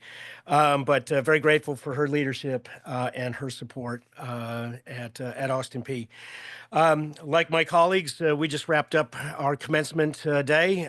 We had a little bit more than 1,400 students walk across the graduation stage, and so that's always a great day because that's 1,450 students and families that are a bit better than they were before. Importantly, though, we also at the end of the day had our Army ROTC commissioning ceremony. We had 24 new second lieutenants take the oath and enter as officers into the United States Army. Some of them are part of our Green to Gold program, which is to take active duty enlistees, bring them back to college, give them a great education, have them earn a degree while they're going through the ROTC program, and they go back to the Army with that degree in hand, and now as a commissioned officer. And so we take these traditional undergrads, but we also have combat veteran students going through our ROTC program as well, which is one of the reasons why the Army ROTC program at Austin Peay State University is one of the best in the country. We very excitingly have a ribbon cutting coming up in the early fall for our Health Professions building. This is a facility that was supported by THEC and the state legislature. It'll be our largest academic building on campus. It will consolidate all of our academic programs that have anything to do with the health professions. and that opens 4 classes this coming fall. So I invite anybody who's interested to come on through to see the latest and greatest in sophistication and an academic experience for our students. One of the things that Chair Scarlett mentioned at the February THEC meeting was that we need to make sure that we are expanding opportunities to access education, and that universities need to be strengthening industry partnerships and aligning ourselves with workforce needs. At Austin P, we take those 2 things very, very seriously. We already have the lowest tuition rate in the state. Tuition and fees together, we're the 2nd lowest in the state. We continue to find new ways to make sure that students in Tennessee have an opportunity to seek a university education. One new initiative is our Tuition Free at Austin P initiative that starts this fall. That's for students coming from households that earn less than $75,000 in income who are eligible for the lottery scholarship. So there's a need and merit component to this. And those students, so long as they're graduating from a Tennessee high school or Fort Campbell High, are able to come to Austin Peay State University without paying any tuition or fees. It's a last dollar scholarship, so it's after all of the other aid that they're getting. We'll top it off so that they can graduate and get to work without being crushed by student loan debt or anything like that. Very, very excited about that. And so as a result, we are the fastest growing university this past year. We're going to see another enrollment increase this year. And so things are booming at Austin Peay. Regarding strengthening industry partnerships, one thing that we're launching this summer is an internship partnership, an internship pipeline with the Montgomery County Economic Development Commission and the Industrial Development Board in the county. This is a formal link between the university and area industries to put a very planful pathway for internships for our students to go into these local industries, get experience. The industries then get a chance. They have the first right of refusal when these students graduate to hire them. These are paid internships, so the students are earning some money as well. And then we house them in our residence halls over the summer. So those costs then are non-existent for these students as well. So we're really trying to make sure that there are no excuses, no barriers, no reasons for why a student couldn't get a good internship. And then our industry partners are grateful because they get to test drive some of our smart kids. One of the other things that we're doing is a set of experience grants. We know that a lot of our students at Austin Peay State University are coming from low-income households, right? More than half of our students are Pell eligible. And so a lot of the times, our students are needing to work while they're going to school, and so they don't have the time or money to take advantage of an internship or some other kind of experiential learning outside the classroom experience. And so we've instituted experience grants so that students are eligible for up to $2,000 to make sure that they can dial back their part-time job a little bit in order to have time and the money to go and get these learning by doing opportunities that are so desperately needed, I think, these days in order for somebody's resume to rise to the top of the stack. So we're taking access very seriously at Austin Peay State University. We're taking workforce development very seriously as well. Thank you. Thank you so much, President Licari. President Hargrave.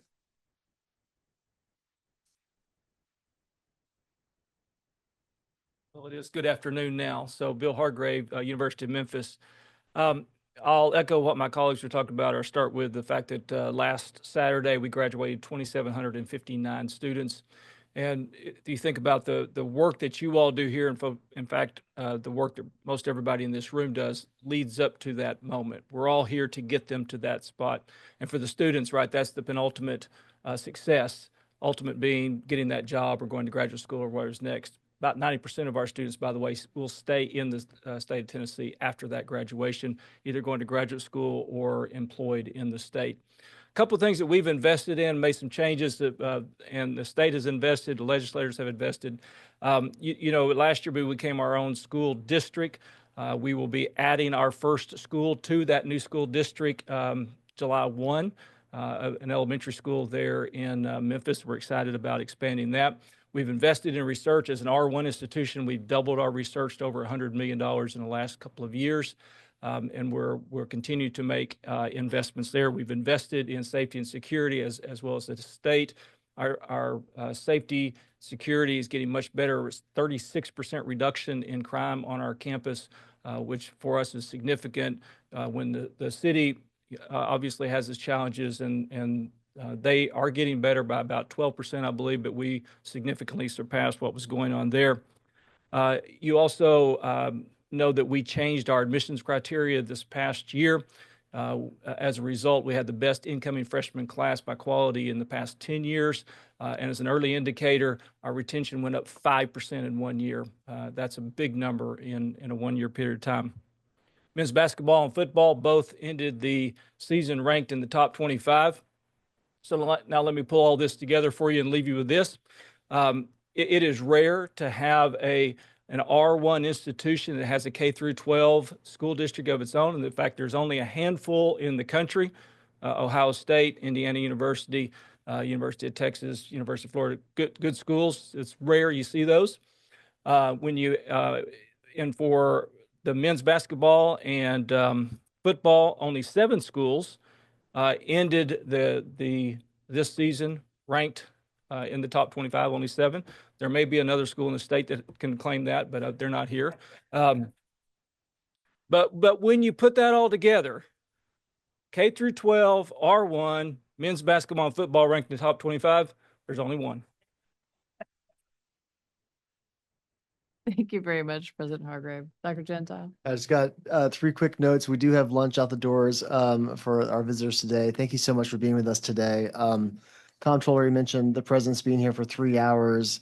Well, Russ brought a student with him from Belmont to shadow him, and he's been through all 10 hours of the committee meetings and the commission meeting. Congratulations. I hear you had an interest in higher ed policy. Here you go. James Scott, sophomore at Belmont, music business major. And also just a reminder, we have a special called meeting in July. It will be virtual to approve academic programs that want to start for the fall semester. Thank you all. Thank you today. This concludes our agenda. Oh, we're adjourned.